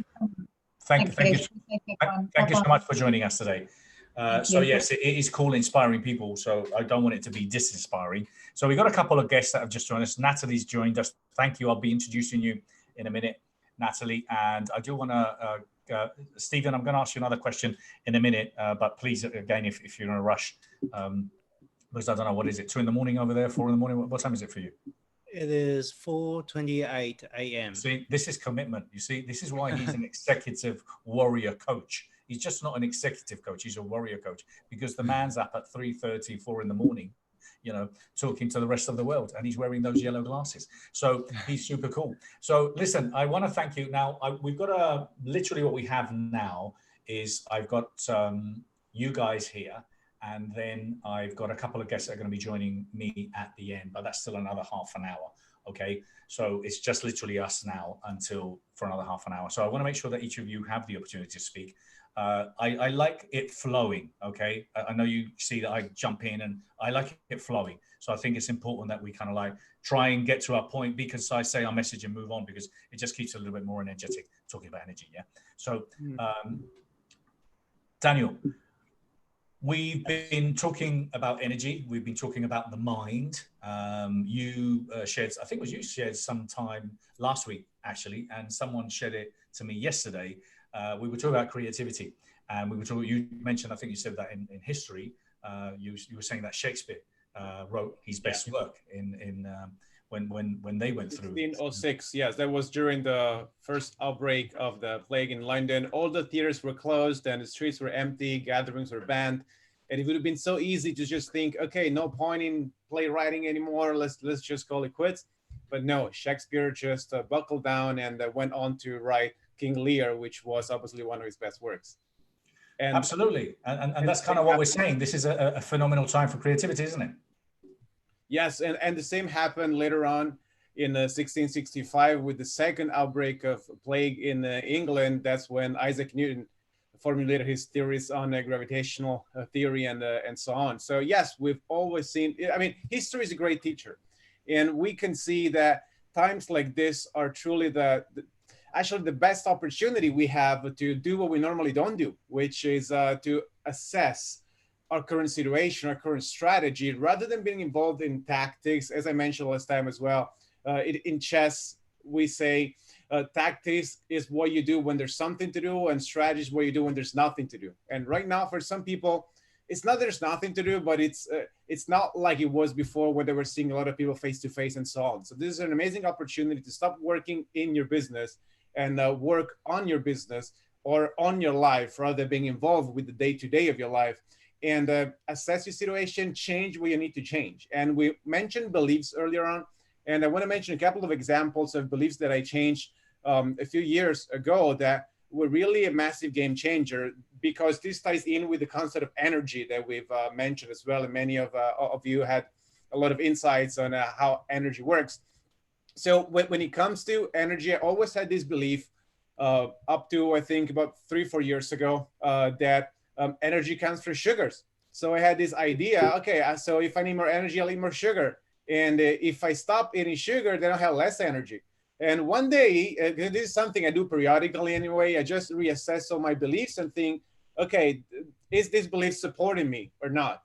And therefore, I decided to change that belief. And all of a sudden, I realized, okay, now I'm eating less sugar and have more energy. How is that possible? Now, I'm no nutrition expert, so I'm not going to explain all the details, but it all came from changing a belief. And another thing that I changed as well a few years ago was this idea that I had that exercising and working were somehow in competition. So every hour spent on my work, I'm doing a disservice to my body. Every hour spent on exercising, I'm doing a disservice to my work. That was my idea. And it wasn't very nice to have to let these two forces compete. Okay, now I have to stop working, start exercising. And by the way, if it works like this, it's fine. But the most important thing is understanding that this is a belief, and like pretty much every other belief, it can be changed. So one day I decided to change that belief, and I bought an exercise bike with a desk incorporated. So what happens is I literally work as I exercise at the same time. And now coming from engineering management by trade, I love the idea of efficiency. And this is not about stressing out or being super efficient or anything like that, but it's primarily understanding that physique and your body is something that supports work, supports business, and productivity in general. So right now, as we speak, I'm literally exercising on the bike, and I've been doing that for about an hour now, and I exercised for 90 minutes last Saturday. We do as well. So again, it's not I'm not telling everyone you should buy an exercise bike. It's not what I'm suggesting, but the concept is just challenge all the beliefs that you have, because it's worth doing it anyway. And this is the right moment, because that's when it's actually so much easier right now to take a step back, not to be involved in the day-to-day. So taking a step back and understanding, what can I change? And you know what? Not everything will stay in your life. You can try something different, and maybe it doesn't work for you, and you can go back to normal or do something different as well. So it's just an additional option. So yes, this is definitely the best moment to think creatively to improve life on the long run. Thank you so much, Daniel. Thank you. I was going to say you looked a little bit out of breath there for a minute, but now I understand. Okay, I'm only joking. Stephen, I wanted you to share something with us because you know you might want to go to sleep at some point, or maybe not. Maybe you're up now. What time do you get up, Stephen? Normally? Sorry, got you muted there. Go ahead. Normally about 7 o'clock in the morning. 7 o'clock in the morning. Okay, cool. Yeah. All right, so you'll be getting up in 3 hours. Yeah. So for me, this is because I've been experimenting with sleep efficiency. Talking about efficiency, I've tried biphasal sleep patterns for a little while, polyphasal sleep patterns to try to squeeze the least amount of sleep possible. So this having wake up in the middle of the night and to do a couple of hours work is actually not too bad. It kind of fits in with my biphasal phase when I was doing that a while back. What is your routine? I mean, we're talking about productivity, for example. I started a couple of years ago. I started getting up at 5 in the morning, and it's one of the best things I've done in my life. You know, I absolutely love it because you know I do my exercise. I meditate a little bit in the morning, so kind of like I get a lot done by 6:30. So normally I'm fasting. So I've started fasting 2 years ago now. So I only eat twice a day. I was going to say twice a year. I would be a bit hungry. Twice a day. But those are two things that I've changed in my life in the last probably in the last 2 years, and have had a phenomenal impact in the positive. So I wish I would have done it years ago and how to change habits. And I know Alison was talking about habits. One of the best books that I've read and I would recommend is Atomic Habits by James Clear. I thought that was a brilliant book. So what do you think it takes to become more productive is what I wanted to ask you. And Natalie, sorry, I'm gonna bring you on board in a minute. Thank you. Yeah, so for me, productivity is trying to get a state of flow, as in Minhan Csikszentmihalyi, the psychologist, coined the term the state of flow. And I know if you ever, I love computer games. So, when you're playing computer, you can't lose track of time. You can't lose track of time and space, and you're just so focused at the challenge in your hand. And the funny thing is, when you're in the state of flow, it's actually not easy work. It's actually hard, but you absolutely love it. Right. So it's for me, when we can get into that state of flow, that's when a lot of the productivity happens. And mindfulness helps because mindfulness actually help you stay in that flow channel. It helps you know when you kind of veer off, when the challenge either become too difficult, therefore you're just stressed and you're anxious, or that the challenge is too low and it's just easy and you go, no brainer.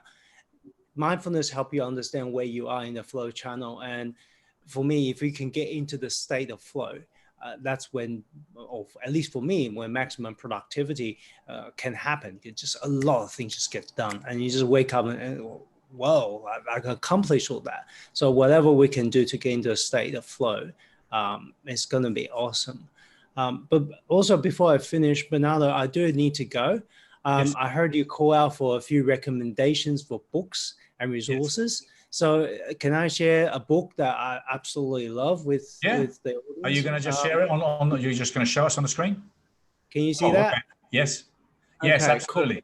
Yeah, brilliant. Man's Search for Meaning. I think it's a very timely book, Viktor Frankl. Yes. And the famous quote is, between stimulus and response, there is a space.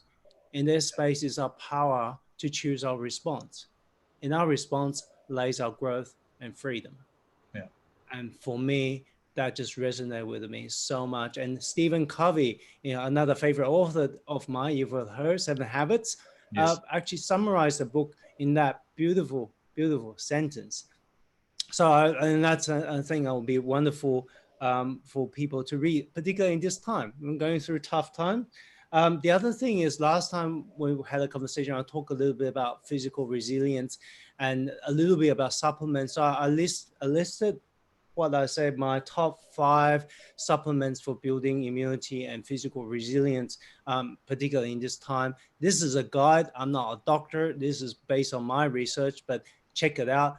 Those are some of the dosages that's actually known to particularly activate your innate immune system, so your automatic immune system.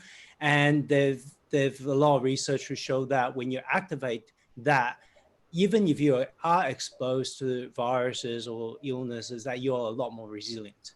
Like it basically swallows up. So I thought I'd share that list, and thank hopefully you. that. Thank you so much. And I've shared the screen. I've put it bigger and broader so people can see it. Please photograph that. Listen, it's great. I mean, obviously from the stuff I'm seeing, zinc and melatonin, vitamin D, you know, a lot of it absolutely essential. And that's kind of one of the things that we've been talking about, I think, all the way along since this COVID-19 is obviously about having a really strong immune system, which can be, you know, can happen. Obviously, it is what you eat. And now, I've got Natalie Portelli, who's joining us. She's the founder and director of Once and For All. Mission is to help as many people as possible to lose weight so they can become leaner, happier, and healthier. So what great timing for you to come in. Natalie, thank you so much for waiting there patiently. How are you? Oh, let me unmute you. There you go. There we go. Hello. I was listening in for quite a while, but my video just wasn't showing, so it's really nice. Yeah, no worries. Where are you? I'm in Hertfordshire, UK. Okay, perfect, great. Yeah. Well, great to have some people from from all over the world. So thank you so much for being here, Natalie. And that's what we were talking about. We've been talking obviously in today and previous panels about obviously nutrition, food, eating well, and you know, it shocks me and surprises me that people put crap in their food and they intend or want to feel great, and you know, it just doesn't happen. So what are you doing and how are you helping or assisting people even more? Because the fridge is closer to you now, isn't it? The fridge is so close. Oh my God, I've been sitting down for 5 minutes. Let me just go and have a look at the fridge again, see if it's got full somehow. It's like my teenage kids, when I had kids, they always thought that the fridge got full automatically. They thought there was a man that came in or there was a hole from behind that will fill it up. And they would just literally stand in front of the fridge, looking at it for like 10, 15 minutes and going. So the fridge is very close. How can we say strong? Well, it's always come down to mindset anyway. So knowing what to eat is really easy, but we don't do it. I can tell everyone in half an hour exactly what to eat from the moment they wake up to the moment they go to bed. The chances of people following that is really slim. And that's because it actually comes down more to mindset than anything else. We sabotage ourselves, we procrastinate, we comfort eat, we emotionally eat. So it's all of those things that need to be addressed first. And then you'll find it easier to make the right choices. So my first thing I wanted to say was like, the only thing we've ever had control of anyway is our mind, how we think, how we react to things, and the food we eat. We have complete control over what we put into our mouths. And there's a really strong connection between our mind, how we think and how we feel, and what we choose to eat. So the fact that we've got no control over COVID or no control over anything else, we've never had control over anything else anyway. So it's kind of, well, I think one of the things that I find helpful is to write a list of the things that we do have control over. And that can actually be quite empowering and help you with coping through this as well. I'm going to get onto some of the mindset tips in a moment. I kind of wanted to touch a little bit on, you know, it's in case anyone's listening and it's all very well and you can feel like, oh, everyone feels positive and everyone's coping great except for me. And that can make you feel really shit. So the truth is, I think it doesn't matter how much you practice gratitude, how much you practice positive thinking, no one is unaffected by this. We're all going to have down days and down moments. I've had them. It's how we pick ourselves up from that. But I think it's really important to not put anyone on a pedestal and think, oh, it's okay for them. Like it's shit for all of us in different ways. And it's good for all of us in different ways. So I think anyone that's listening that isn't feeling that motivated and that positive, first of all, you're normal, and everyone on this panel has had down moments through this. We've just got the tools to help pick ourselves up from that. So they're few and further between. So I just want to make sure that, you know, because I think it can be really horrible when you feel you're the only one that's struggling. We're in a sense of trauma. So I work from home anyway. I've got my studio here, and I've got a gym at home. And so you would think that not much has changed for me, but it still completely pulled the rug from my feet. Like it really did. And I had to do some inner healing, had to work on myself. I was unmotivated, and I'm normally really motivated. I was procrastinating, but I've learned a lot from that. So now I'm actually really grateful for lockdown because it gave me time to slow down and time to reflect on things and figure out, well, why are you procrastinating? So, and procrastination usually comes down to fear of failing, aiming for perfection, and it's just another form of sabotage. So I think rather than keep going, oh, I'm procrastinating, it's like stop and figure out why you're doing it first. And then that'd be the easiest way to overcome it. So for example, with exercise, so I think what I really want to try and help people with is if you eat crap, you're going to feel really depressed and feel even worse. The stress from lockdown is still going to be there, except you're going to feel fat and feel like shit and feel bad that you didn't cope well either. So I think if I was to go and comfort eat, it wouldn't be that I'd feel bad that I'm going to get fat that would be the problem. I'd feel bad that I didn't cope well emotionally and I chose to use food to try and cheer myself up. So when you emotionally, so the first thing is have that in your mind. Chocolate does not make you happy. We've just programmed our brains. So a lot of people will have told themselves since child that chocolate makes you happy. Well, it makes me happy for a minute. It makes me happy for a minute. Then afterwards, I'm not sure. So it does make me happy for a minute, though. It tastes nice. It tastes nice. And it's fine to have treats, but never have them for emotional reasons. So I always say, well, if you turn to drink, drugs, or food to make you happy or for stress, it's not a good coping skill. And it will always lead to a dark place. Yeah. So like if you want a chocolate bar, have a chocolate bar. If it's someone's birthday and you want a piece of cake, you have a piece of cake, but never, ever, ever for an emotional reason, because it doesn't work. Like you're still going to feel like crap after. The stress will still be there, whether it's stress from lockdown, stress from work, stress from relationships, feeling depressed, feeling lonely. After you finished eating, all of those feelings are still going to be there. You might just have extra stress because you feel like crap that you ate it. So I always say, like, first of all, have that thought in your head that it doesn't serve you, it no longer serves you, and it doesn't make you happy. It's kind of like reprogramming the brain. So if you've told yourself your entire life, bread makes me happy, pizza makes me happy, chocolate makes me happy, then when you're going through a hard time like this and you're trying to eat really healthy, your brain's going to go, but that salad doesn't make you happy. Chocolate bar makes you happy. You've told me your entire life that chocolate bar makes you happy. So your brain's you're gonna end up doing that. So whatever you've told your brain, you're gonna end up following those actions. And before you know it, without even realizing, why have I just eaten that chocolate bar? Well, because you've told yourself your entire life that it makes you happy. So the first thing to do is to tell your brain that that's not actually true. Even if you believe it, lie to yourself for a little while.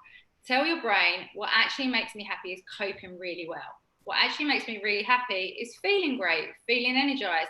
Maybe it's getting on the scales and being lighter. Maybe it's looking in the mirror and feeling great. Whatever the reasons are, like you have to tell your brain, all right, I know I've told you that made me happy, but it's not actually true. What makes me happy is coping well, feeling great, and looking after myself well.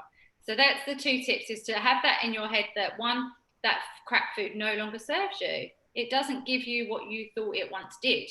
And then work on the brain and reprogram it to what actually does make you happy, because chocolate doesn't make you happy even for a second. It's just that you've got that belief. I'm going to disagree with you. It makes you feel good for a second, but it's just a second, Natalie. It's just a second. I agree with you. But listen, that's one of my weaknesses, okay? But I work out. I have that chocolate, and when I have that chocolate, I'm saying that's 25 minutes tomorrow, okay? So that's what I tell you. There's nothing wrong with having the chocolate because it tastes nice.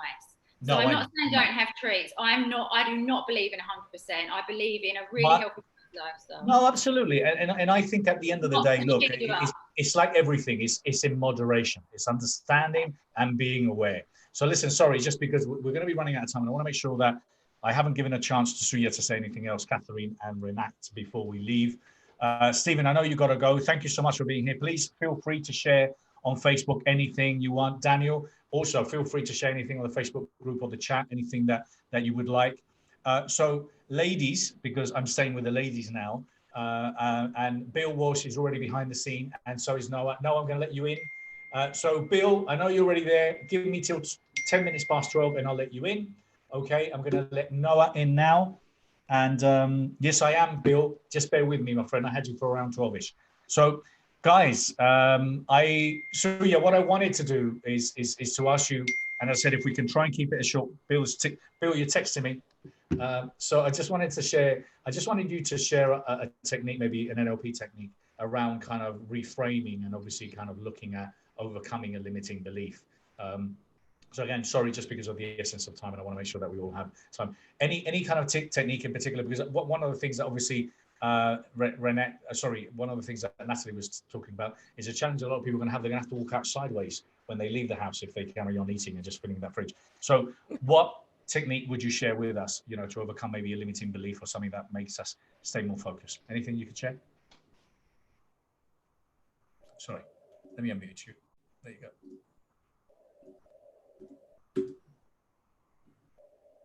There you go.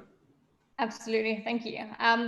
Sure, I think if we go ahead. I think if we go back to the premise of emotion is energy in motion, right? And if we want to change the way we feel, we have to look at what emotion we're experiencing. And so one of the techniques that we have in NLP is really just taking yourself, you know, if you look at your limiting belief, you look at how do I want to feel, it's taking a situation, because our body has cellular memory. It has cellular memory of an experience or a peak experience. And so, you know, it's going back to when was the last time that you felt joy? When did you feel like you were the best version of yourself? When did you last feel happy? Or when did you last feel grateful? And going into that state, bringing yourself into that emotional state again, it can then trigger off all of the neurology in your brain, can trigger off all the chemicals in your body, and you reset yourself on a cellular level.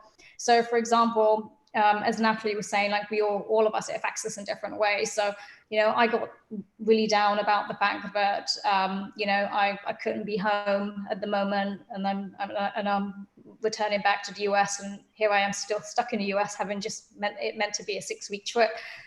So I sat there and I thought about, okay, I'm procrastinating. My limiting belief is that I just feel sluggish. And so I thought, when have I felt most active? And so I started to think about what does active look like to me. It looks like sunshine, it looks like the color. And when I last felt active is when I was at my handstand workshop. So I was like, you know what, I'm going to practice a handstand. And I actually did kind of what I actually practiced, what had brought me into a state of real activity. But you don't necessarily have to do that. You know, I just went one step further, is you could just have that memory come to you and you can just relive it almost. What did it taste like? What did it feel like? What did it smell like? What did it look like? What were you hearing? Who was with you? What were they wearing? You know, and you can bring yourself into that state. You can also slightly merge it with manifestation, you know, and I do this just as I do energy work, is take that state, but take it one step further. What would make you feel amazing? What would make you feel loved? And just bring that into it. And, you know, there's a whole set, and I won't go into it here because I understand you want to keep it brief, but there's a whole side of it where you can then start to rewire your neurology into your dream state. So that becomes your reality, and it then becomes your reality in this dimension, I guess. And so I think that's one way, is just start with awareness. Am I feeling not as I want to feel? And how would I like to feel? What's my state at the moment, and what state do I want to be? And you basically, it's called future pacing. You future pace yourself into the state you want to be in by precisely, you know, what it is that triggers you. And if you're kinesthetic, what do you need to feel on your skin? If it's smell that activates you, what do you need to smell? Go and smell your favorite perfume, or go and smell the perfume that you last wore when you were out on an amazing date, or having dinner, or, you know, somewhere that kind of activates that in your cellular memory. Or what do I need to eat? What food gives that to me? Bearing in mind, you know, there's some food caveats that perhaps aren't so healthy. And yeah, and really just, or do I need to watch my favorite movie? I watched Top Gun the other day. I was like, you know what? I remember when I was a child and I watched Top Gun, and it just gave me all of those good feelings. And so I watched Top Gun, and then I put the soundtrack on a few days later, and I was still in my Top Gun state, you know? And so I would just recommend doing simple things like this. That's brilliant. And that's very well explained. Thank you so much. There's NLP in action. very nicely explained with a with a pacing, and also obviously, seeing what you would see, hear what you would hear, feel what you would feel, and taking the, that future pace to that, and obviously anchoring it with whatever it was at that time, or, whatever that thought is to take you there. So thank you so much for sharing that, Suya. So Catherine, you've been very well behaved, and I wanted to ask you, with obviously relationships and education now, and what is this? How do you see this moving forward? Because obviously now all of a sudden, from kids not being able to be taught at school, and I know a lot of families do educate their children at home, but this is now going to be a complete different game changer, new reality, isn't it? Absolutely. Yeah, it's changed everything. I mean, it's for those who've done homeschooling, it hasn't changed anything. But for the majority of people, like, because we're in the US, I think it's brought on tremendous amount of, everyone is homeschooling now. And there's no unified way of education, of how education is going across the country. Some people are using Zoom. Some people are just doing kind of an autonomous learner, kind of just throwing out information. It's brought a lot of stress to the kids. If you have kids who are different learners, it's brought a lot of stress to parents. It's brought a lot of stress to teachers. It's been a really, really hard time. You had talked about like what strategies to be able to use, right? Your mind. One, I love though, Suya, what you were saying about all that. One is allowing, accepting, being. Your brain believes what you tell it. So when we don't want to deny the stuff that's going on. I love, Natalie, you were saying, we don't want to deny the things that are going on. So our kids are going to be, we're going to be feeling, they're going to be feeling, we don't want to deny it. But where we can change things is how, and this is what everybody's been saying here on the panel about how we can change our mindset around it. We call them automatic negative thoughts, ants. And so we want to stamp those ants out. We want to identify them, understand them, and then stamp them out and replace them, because our mind believes what it tells it. So everything has changed. Lots of people have been under tremendous amount, and parents are being under tremendous amount of stress. Like today, here with me, I have the dog, I have my teen, I have my grands who are down the street who I can't see. And we've got AP classes and these kind of classes, and everybody trying to work out of the house together. And so my number one tip is to not to think that to take the opportunity, and we said this already on the panel, take the opportunity to rethink how everything is going on. This is your opportunity to be able to say, am I a late sleeper? Do I have to get up? What time do I get up? My teen gets up at 10 now. Doesn't have to get up at 6 in the morning. So there's less stress for him. He does his best work now. We've had to do a little bit of executive functioning work to be able to organize things and stuff like that. Needs a little support, but we're having family dinners every single night. And we've talked more in the last month and a half because there's not external pressures of what we have to do than we have in the last year because of everybody being so busy. It is phenomenal. If you allow yourself that moment to go ahead and have those feelings, to allow those feelings to be, not to amplify them, to stop ants when they come in and recognize them and say, wait, stop, that's not going to be helpful to me. That's not going to get me to the place. My mind believes what I tell it. What opportunity do I have right now? What can I do right now in order to have the life?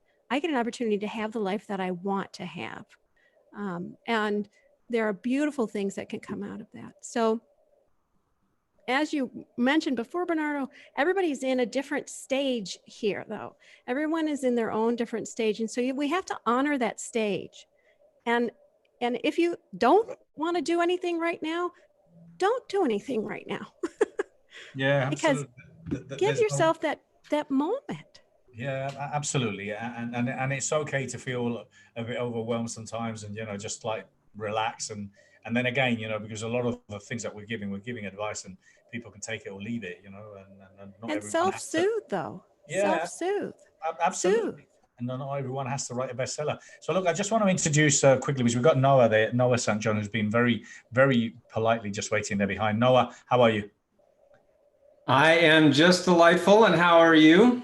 Very good, thank you so much. So Noah is a legendary executive coach, keynote speaker, and #1 best-selling author. He's founder of the successclinic.com, an international success training company. So Noah, thank you so much for being here. I'm going to give you the mic in a minute.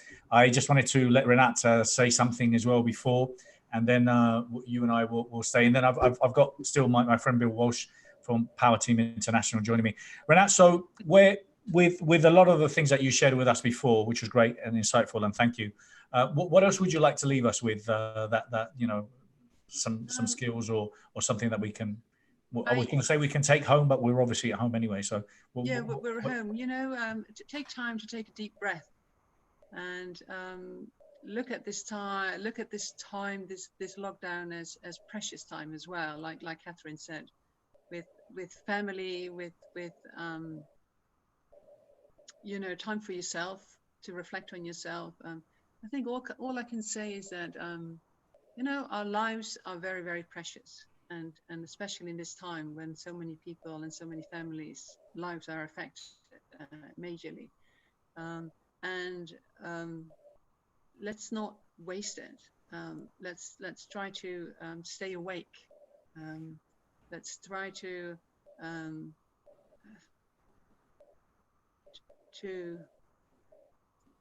help cultivate our mind and you know, a simple practice. And I so love what Natalie says, because we all go through ups and downs. You know, everyone, you know, I'm speaking this, I go through, we're all human, we have human emotions, but there are tools and there are ways to overcome you know, a negative mindset. And so what we really do is we help people to recharge their vital energy, and with that help people to connect with their inner self. If you connect with your inner self, you connect with nature. This is where we should be. We're part of nature. When you are at that place, wisdom comes naturally and answers to your question come naturally. So what we always try to help people is to get to that place where you know your true self and you know your path. And it's a journey. It's not all clear. But certain emotions, and particularly positive emotions like gratitude, you can really help you if you focus in your quiet moments, in the time that you do get, like even if it's 30 seconds, even if it's a minute in the corner of a room, because we're all sharing the spaces, just go within and try to cultivate. Because what we need to do in this time, the most important message I have is, despite all the hardship everyone's going through, despite the pain, the loss, the anxiety, we need to keep our mind open. We need to keep our heart open. It's the only way. It's the only way to move. Everything changes all the time. That's nature. Nothing stays the same. So I'd like also to mention that we're a non-profit, and whereas you know, we do charge for treatments and training classes. We have moved them all online. We've done that for many years because energy moves beyond time and space. But we do outreach to the community as well. We work with charities. But if people are interested, I'm giving away 20 free energy treatments through Zoom or WhatsApp, through our Facebook. So if anyone would like to try to feel the energy. Please, any and all of you, just feel free. Please go to the Best You Expo community, the Facebook group there, and just post whatever it is that you would like to offer. We got this, we call it hashtag food bank for the soul. Listen, I'm sorry, we run out of time. Renate, thank you so much. Thank you so much. Catherine, thank you so much. Suya, thank you so much for being here. I want to give the mic to Noah. Natalie, thank you so much for being here. Please, again, if you've got any links, resources, books, anything you want to recommend, please go and do so in the Best Years community. Thank you so much and stay safe. Noah, how are you? I am great, my friend, and it is a delight and honor to be back with you here today. So great to see you and great to see everybody. Great to see you. And I know we spoke a couple of weeks ago and we were talking about, obviously, you know, the whole idea of, you know, well, learning skills and using your expertise. And a lot of people don't necessarily understand what expertise they have and how they can package themselves, all that. And we were also talking about that some people might be struggling in asking for money now because everything or everyone believes that apart from toilet paper, everything else should be free. This is a massive generalization, but I'm just saying is that we're undervalued. Us in the coaching, personal development industry, our expertise is so needed and our services are so needed. And obviously kind of what you do is you educate people and you provide them, skills, or you teach them how to package those skills and how to be able to create some revenue, although people don't believe that. So what are you feeling? Because I think when we spoke, we were still in the middle of the shock and the fear. How has it changed or how's it transitioning for you? And I know you had a lot of your business already online, but how's it working for you? Well, Bernardo, many people are contacting me who haven't been in touch with me for many years in some cases. In fact, I have an online virtual retreat. It's called the Online Business Virtual Retreat coming up. And somebody just purchased their ticket. They got a pass for my retreat who hadn't purchased anything from me since 2013. So that over 2,460 days since they last bought from me.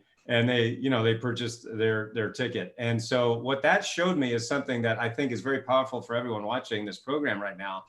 And, we've all heard the phrase, when the student is ready, the teacher appears, right? We've all heard that phrase. What I realized in that experience, and I was just posting this on my own Facebook page today, but I want to share this with your audience, is I believe that when the offer is right, the customer reappears. And think about that. So think about, one of the things that people are hiring me for right now, and yes, they are hiring me and paying me money, is helping them with their offers. Because as you just stated, Bernardo, many people in this space, we can call it the personal development space, personal growth, the enlightenment space, whatever it might be. They don't know how to package their offers. And it's not because they're dumb and stupid, it's because they haven't been trained properly, And so there's a lot of, let's just say, gurus out there that are really great at marketing themselves, but they suck at teaching marketing. So, I gave them over $250,000 only to find out they can't teach their way out of a paper bag. My point in all of this for all of you is this: it's very simple. There's a lot to it, but you really got to hone in on just a few simple ideas. The first thing is, of course, what is the value that you're bringing to the table? Now, that sounds like a simple question, but it really isn't. It's actually a very multi-layered question for a number of reasons. One of the reasons is because that not all value is created equal, okay? So like, for example, at my live events or at my virtual retreats, one of the things I often say is the example I give is, imagine if you have a nice juicy steak right here, right? And you got a beautiful steak and you can see the sizzling like on the TV commercials, right? When you can like hear the sizzle and like see it and practically taste it in your mouth, right? You got the beautiful cut of steak there, right? And then you offer it to vegans. How's that going to go? Right? Not really going to go over so well, right? So the point is, all value is not equal. Value is in the eye of the beholder, right? Meaning, the prospect, the customer.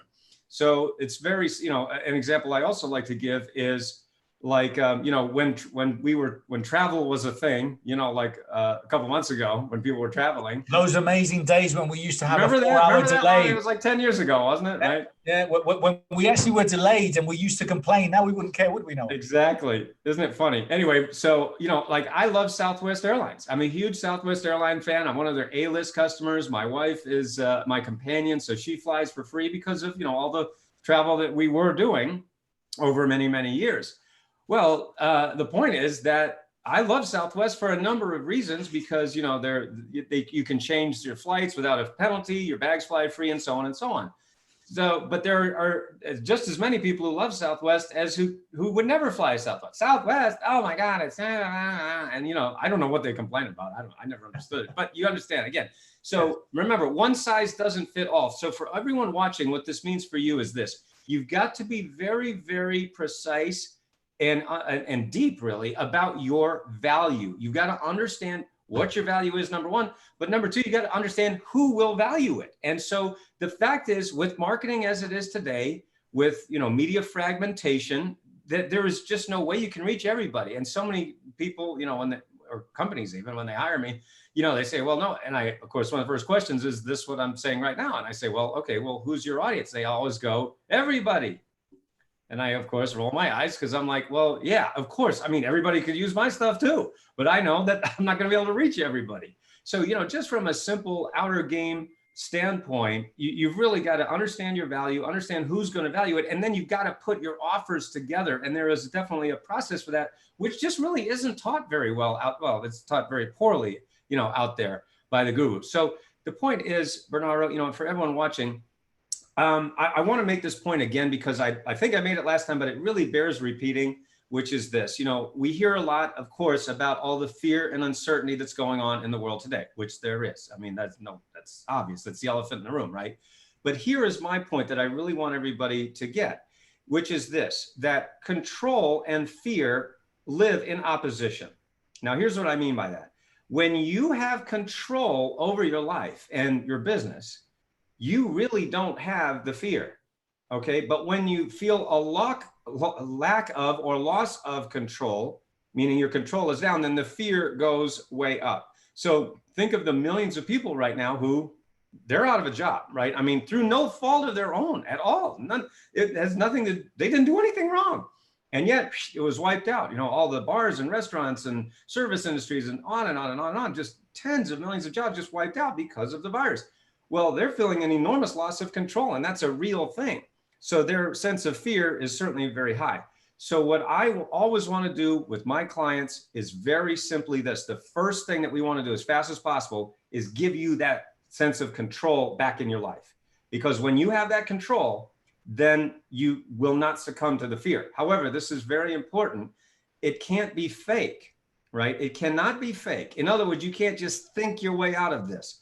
Oh, I'm just going to think positive. I'm going to focus on the good. Yeah, you should do all that stuff. That's nothing wrong with that, but that's not enough.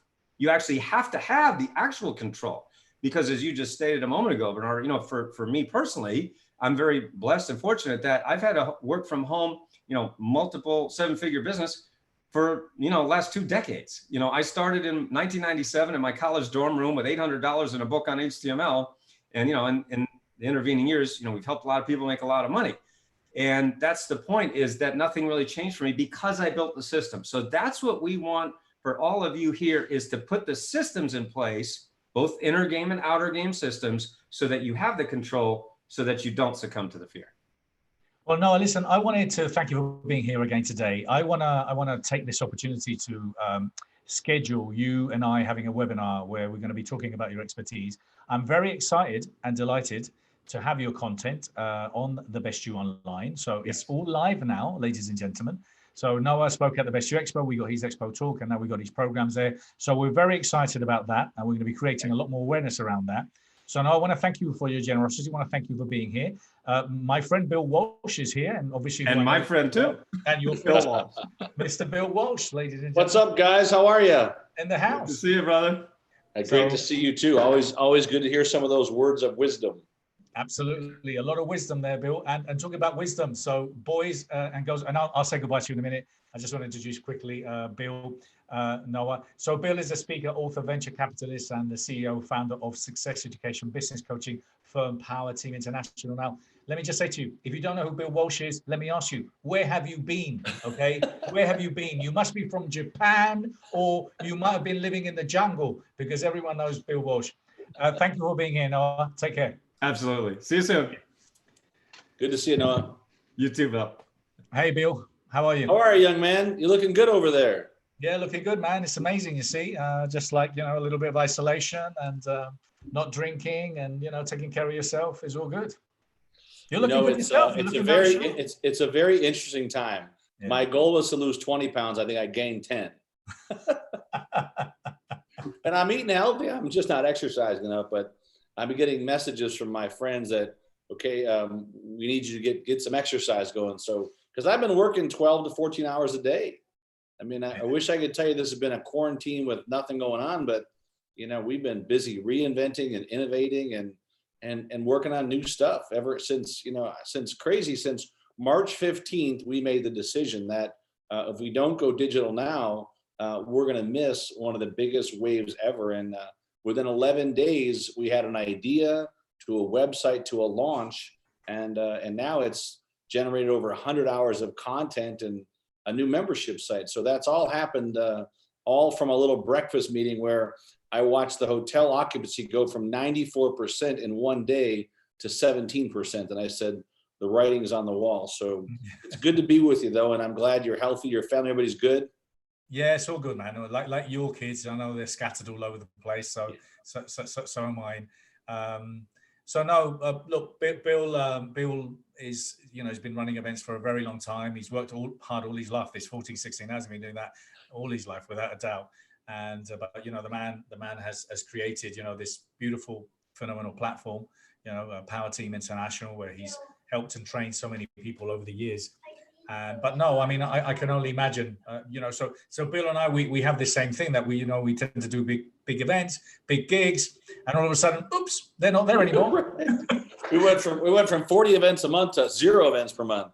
Yeah. And now we're back at about 25 plus digital events, but it's not the same, but I'm loving it, to be honest with you. I think that we're not going to change after this happens. We'll keep going digital because I like the fact that we can have 40, 50, 100, 500 on a digital stream, and I'm not having to pay the Hyatt 50 grand. I'm not having to pay 20,000 in travel. I'm not having to pay for all this other stuff. And we're literally watching people tune in from morning till night. We've had some 6-hour, 12-hour events, and we're holding 75, 85% of the audience the entire day, which to me, that's a great sign that people are craving. And I loved all of your speakers today. I was taking notes. I didn't catch all their names, but boy, their content was it was on fire. That it is what it is, and what are you going to do about it? And the one lady said, if you don't have bad days, you're lying. And I believe that. I have good days and bad days. I'm like, some days I just got to shut off all electronics and just go walk around the block a few times. It's like, because if you don't clear your head, you're not going to see things clearly. There's no way about it. And she was really good with that. When you have these bad days, anchor them with some good things that happen, right? Top Gun, or I always tell people now, well, what are your top favorite movies? And there's actually a study that if you ask someone their top 3 favorite movies, there's a personality profile built into your top 3 movies. And we'll share this offline with you. It's really a funny. Yeah, exactly. I was going to say, I don't know if we can share the movies we like. No, but it's fun. I know. Well, that's interesting. That's very interesting. So look, what you've done obviously over the years is not only provide people with the skills and teach them, how to become amazing communicators and how to be able to sell from stage and how to build, brands and empires and all the logistics and steps that it takes. Because, a lot of people, but I find it fascinating. I was speaking to someone today, actually, who's going to come and start working with me. And I was saying, Bill, that I still find it fascinating how many people try to do it on their own and don't use the skills, the expertise of an expert, a coach, a trainer, someone that's done it before. I find it fascinating. Well, let me give you an example. I do believe that we have one of the greatest military forces in the world. But if they just took someone that was 18 years old from South Carolina and said, go jump on the front line in Afghanistan and just figure it all out. Go jump in 20 miles in the jungle. Take an entrepreneur today and put them 20 miles in the Amazon jungle, blindfolded, and say, do your best to get out. And I promise you that almost all of them are going to die, right? The other option is go in the same jungle with 2 Green Berets that have done this 100 times before, that we've had all the failures. I've failed over and over. I've failed plenty of times. I've been broke and wealthy, right? Broke sucks, but you find your real friends really quick. And it's really fun as a good test is that always watch to see on your social media who applauds your success, who applauds your small victories. But as an entrepreneur trying to do this stuff, and I always share this right back with you, is that, Bernardo, is that they've got to have the inner game too. I'm going to tell you that we're not the inner game experts. We're the outer game experts. We're making sure the nuts and the bolts and the pieces, everything is done in alignment so you have the best chance to win. But you've got to have individuals like Bernardo and some of their courses and all the programs that he does, not to mention the massive live events. You've got to have your headspace straight too. And that's why I think we make a great 1-2 punch, is that I know if they coach with you, if they work with you, if they spend any time going through your programs, their head's straight, and their communication lines up with where they're going. And then we do is give them the path, the process, the events, whether it's the stages, the webinars, or just putting the right partnerships together sometimes, right? I mean, I leave this call, I do a call with a young man named Michael Gerber, right? That we're helping reinvent where he's at and where he's going, you know, and this is a guy that's reinventing at 84 years young. So I share this with you because we've been doing this long enough. There's always a process for success, right? There's always a design to build a great home. Well, it's the same in your business. If you don't get the process down, I don't care how many times you try going in the wrong direction, you're going to fail. And I think one of the things I love you say is that if you hang out with 4 idiots, who are you? What is it? You hang out with 4 broke people, you'll be the 5th. Yeah, exactly. So true. It's true. Yeah, it's so true. And that's the thing. And kind of one of the common denominator is, so I've been doing this since the expo obviously postponed.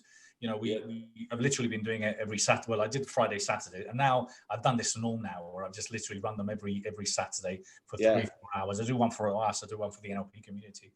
So, you know, I find myself a lot more time online than I used to, and I used to do quite a lot of stuff. But one of the common denominators, I think, in a lot of the conversations is, and I really believe that this is a time for partnerships. This is a time for alliances. This is a time for, you know, people to work together. And we're seeing it because, you know, well, I was at your live event yesterday, great success, right. Amazing speakers and, you know, amazing lineup and you know, but that's what it's about, isn't it? It's about, it's so funny. I had a call today, one of the largest book publishers in Canada, that he was asking me for advice. He's like, I see what you've already done. I've watched how you moved. And it's funny, I don't always know that people are watching, but I always get these comments that say, I've seen that one thing. How do you stream this? How do you put the comments on the bottom of your Facebook page? How do you make all this stuff happen? And I say, I spend hours and hours and hours daily doing my homework. You know, I got a new website today somebody gave me called eCam Live, ECAMM live.com. Said it's one of the coolest new tools for doing podcasting, webcasts. So I'm going to go spend a few hours and research it, right? Because I know for a fact that my son was giving me some stuff on Instagram. He's like, Dad, if you'll try this with using really bright colors like orange and reds in your comments, either above or below any kind of strong post you want to make, it adds like 20 to 30% to the actual sharing of that post by just putting a comment in a certain color on top of one of your phrases. I'm like, wow, that's, you know, so, you know, I would tell everyone that always be a student, but this is the greatest time ever to reach out and ask for help. I've asked for help from a lot of people. I know for a fact, I don't know a lot of this stuff. And there are so many people so much smarter than I am in a lot of these areas, but also marketing partnerships. Understand that the ocean's deep and the ocean is vast, and there's no shortage of clients. And there's more clients now than ever that need your service right now, brought right to their living room, and they're expecting it. So if you can team up with other people that have a database, have a connection, and you can help each other, just deliver massive content, give some kind of a way they can work with you directly or indirectly, and don't go away from the selling, which I'm so strong on stage, but I'm telling you the digital world's a bit different. That just overwhelm them with great content, give them a couple choices they can work with you, give away your book, give away something that gives out some good content, and before you know it, you'll have no shortage of clients. Yeah, no, absolutely. And that was one of the things as well that I think with this is that not only is about alliances and working together, is really upping your game and quickly, because you know I know you and I think the same, but our businesses have changed literally within, you know, I mean, days. But then I know we're both excited about the new reality. But we're learning. It's the only way is learning, reacting, and moving quickly, isn't it? And I can tell you that, just so you know, I spent about $500 to get my war room set up. So, I mean, I can't move my thing around, but I can tell you, I bought some banners behind me, company called Build a Sign, $59, get you a nice banner. I had an old projector I found in my office. I put the projector. I bought 4 tables from Walmart, those 6-foot tables, and I made a 6-foot by 12-foot war room table. I got the sticky pads to put stickies all over the room. I bought one of those lights from Amazon for like $59, just so it brightens up your face a little bit while you're on the stream. And I bought a little stand-up, if you'll call it like a flip chart machine, but a little fancier one for like $100. And literally, I was all up, all in, and I was live and on TV and on media doing this stuff literally 10 days later. So spend a little bit of money on some lighting. I need to buy whatever Brian Tracy had for his mic a week ago. I asked him, I said, whatever that mic was, man, it made your voice just boom. You know, so I said, how do I get one of those mics? And he sent me back the link for it. So I'm going to go buy that. So invest in some of these little tools you can use. I like this little thing here too. I don't really know where it came from, but they sell them online. But this little deal here can literally can become this small, right? And then it can stretch out to be like a super boom. I know Eric Swanson's like the master of this stuff, but this little thing here becomes a full trifold. So anywhere you're going to be at, you can use this stuff for your broadcasting. And boom, you've instantly got a whole broadcasting suite and system. And you can see it just sets on a little tripod. Yeah. How tall it can be. But now all of a sudden, you've got a fully capable TV system, anywhere you're at. So, even like today, I normally have stuff under my computer, so I speak level with you instead of having to look down at the camera. But these are little things you can do that don't cost very much, but boy, they can make a big difference in your broadcasting. No, absolutely. And I've actually got, I've just changed my thing because I'm recording my online program next week. So I love it. A white wall, which this wall is great. But, yep. Because I've got all my posters and books and everything here. But if you saw the equipment I've got here, because I brought it all from the UK, I've got 2 digital cameras. One is it's insane quality. Wow. I've got these ridiculous lights. I've got this professional mic, and there you go. See, that's the boom. They call it the boom mic or something. Yeah. So I've got I haven't gotten that good yet. I got the little crappy one that's on the computer. But luckily enough, Bill, at least, because some people just only have a face for podcasts, So luckily we're okay. I'm only joking. I'm just saying is that no. No, but there's new tools like StreamYard that put you on multiple channels at one time. Brilliant. There's another one called Remo. Remo is a brand new one that puts people into a digital breakout rooms. Yes. There's some really cool. Zoom, of course, is gone through the roof, and we've got some pretty great deals with Zoom. But I do tell you this, that go do your homework on the opportunities. And I'll tell you, one of the hottest platforms now that we've moved to is called Twitch. People are like, why is Twitch so unique? Well, Twitch is the only video platform that allows you to have paid subscribers from $3 to $25 a month, and people can share their members with you. People can actually just say, I like my tribe of 40 to go like you, and they can come over and get connected to your Twitch account, and it's all free.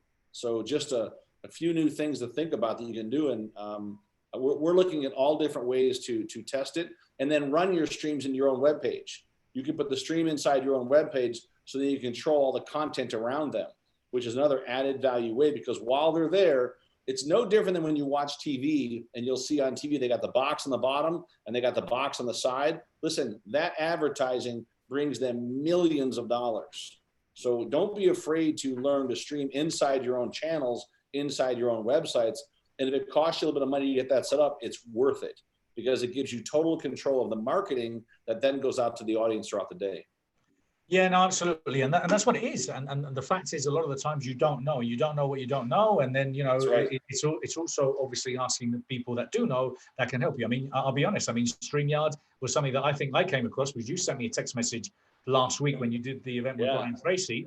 I Googled it. I had an account open literally within an hour, and I tested it. So, the reason I haven't tested this is because I normally have 12 or 15 guests, and I think, I've got the $25 account, which is still a pro account. But hey, I mean, I pay Zoom as well. I paid Zoom the $230 is expensive. Well, let me give you a special link for that, because I can save you a fortune on that one.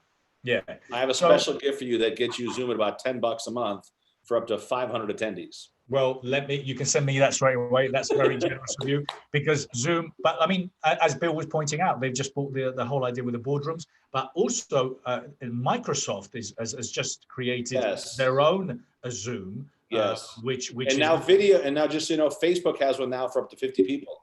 Yeah. Coming out very shortly. Yeah. So there's a lot. And one of the things that I was saying, Bill, I've been saying literally all the time since this has happened. I think one of the most important things that people, apart from obviously having a coach and a mentor, which is absolutely essential, but I'm saying for you, coach, trainer, marketer, therapist, I think one of the most important aspects is learning around wealth management. Because guess what?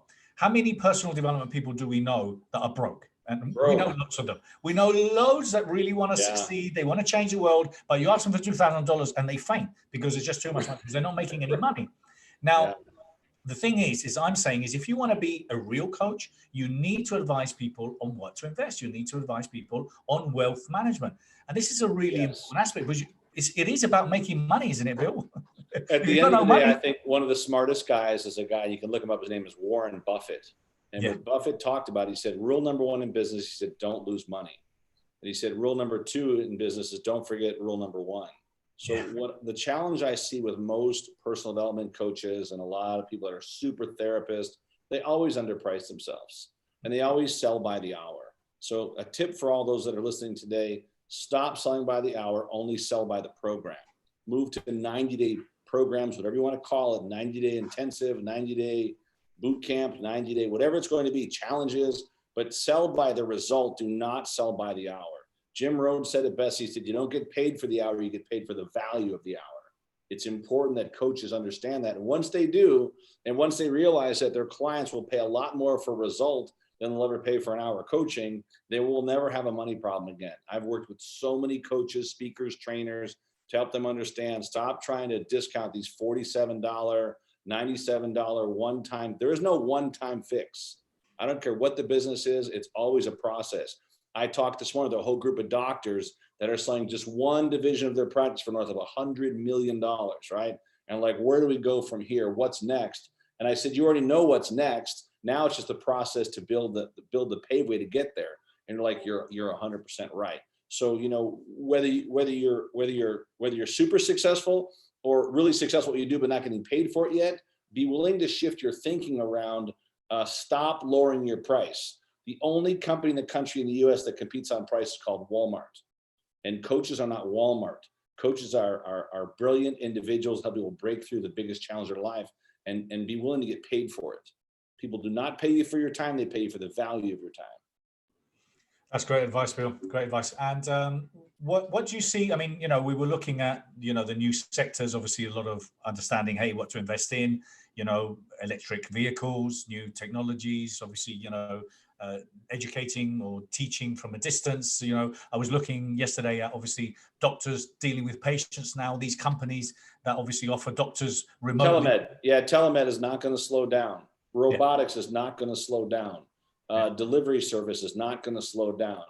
Healthcare in general is not going to slow down.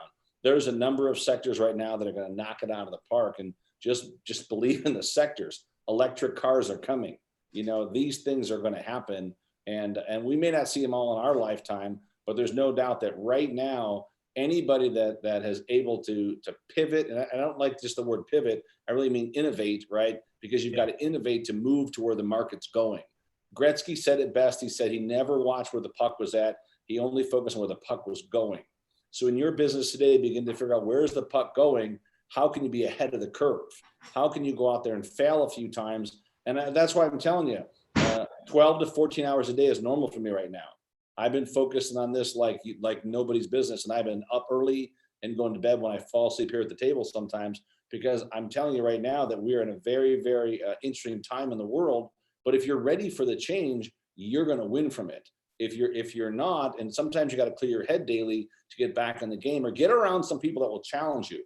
Get around a group, whether it's virtual once a day, find a little mastermind team, 4 or 5 people, meet 3 times a week on what your big goals are, what you're working on. Because I'm telling you for a fact that all the guys at the top, they may not like each other all the time, but they're always brainstorming how to get better. There are always going to ways we can create what are called universal wins. And I want you to think about in your business or in your life right now, who are folks you can call in to be part of that universal win group? Yeah, and you were saying about pivoting or, you know, innovating or transitioning, and that's kind of what I'm saying is a lot of people might have, and that's kind of with the whole word with reinvention. A lot of people misunderstand the word reinvention is I have to become completely new. No, it's about you already have a set of skills that can be adapted to the new reality. So, for example, if you're a coach that teaches public speaking or speaking for a living, well, how about teaching doctors? How about teaching teachers, you know, how to become better communicators online? So yeah, and what do you see? Where do you see this whole new industry going, Bill? Because I mean, a lot of people think that no one's ever going to go back to a restaurant ever again, and no one's ever. No, I'll tell you what. I think people are going to go out more than ever, and I think they're going to work on the social distancing to start it out. And I hope and pray every day that this pandemic lowers. And I feel so bad for the frontline workers. I feel so bad for those that have lost their lives, and certainly their families that have lost a loved one. I've got an uncle right now that's on life support in the hospital, and there's nothing you can't even go see him. You know what I'm saying? And it's really sad to know that he's probably going to pass away in the hospital by himself. But they did put, you know, what do you call it, an iPad there so he could actually see people. But I just think that this is this is part of what's happening right now. And so what I do believe is that you may not be able to change the economy, but you can change your economy. And if you can change your economy, you might just change the economy. So you've really got to look and figure out, what can you bring to the marketplace with your skill sets and your talent and the things you're great at? How can you monetize it over digital, and how can you do it quickly? So don't be afraid to simply just set up a Zoom line like this and begin to create some short recordings, 10 minutes, 20 minutes, 30 minutes long in your area of expertise to serve others, and then begin to push it out, because you are no longer playing in what I call the TMZ, the 30-mile zone. You're playing in the global zone. So be willing to put stuff out there that gets them in the global zone, and begin to look for clients that can really, you can really serve them at a super high level. And understand this, that, you know, if you have to give away some stuff for free, some of your best stuff for free, to bring in some of your best clients as ever, it's worth every dollar you'll spend today. Thank you. Thank you so much, Bill. Great advice, great tips. Yeah, buddy. Good to speak with you too. I got to run. I love you, man. No, thank you. I want to thank you so much for being here. How can people find you? Anything you want to share with us, Bill? You know, if they're in the USA, I'll just give them a copy of my book. Just text the word obvious. It's real simple. Obvious to 26786. Repeat that, please. Text the word obvious, OBVIOUS, obvious. You've heard of the movie The Secret. I wrote a book called The Obvious. Just text obvious to 26786 and you'll get a free copy of my book. Other than that, I love you, buddy, and keep up the great work. Thank you so much. Thank you so much. Thanks. Cheers. Thank you. And thank you, everyone, for watching, listening today, inspiring people. Great job. Interviews. Thank you so much, Bill. Cheers. Thank you so much for being here. It's a pleasure to have shared so much and so many ideas with so many experts today. Once again, remember, if you want to work with us, please contact us at thebestU.co. If you want to contact us at thebestU.co, or contact, you can, if you're interested in our online content, at thebestU.online. And if you're interested in working with me, you can go to Bernardo-Moya.com. And I just want to thank you. Thank you once again. Please stay safe, stay strong, and may the best be with you. I look forward to hearing from you, speaking to you, and seeing you and working with you very soon. Take care. All the best.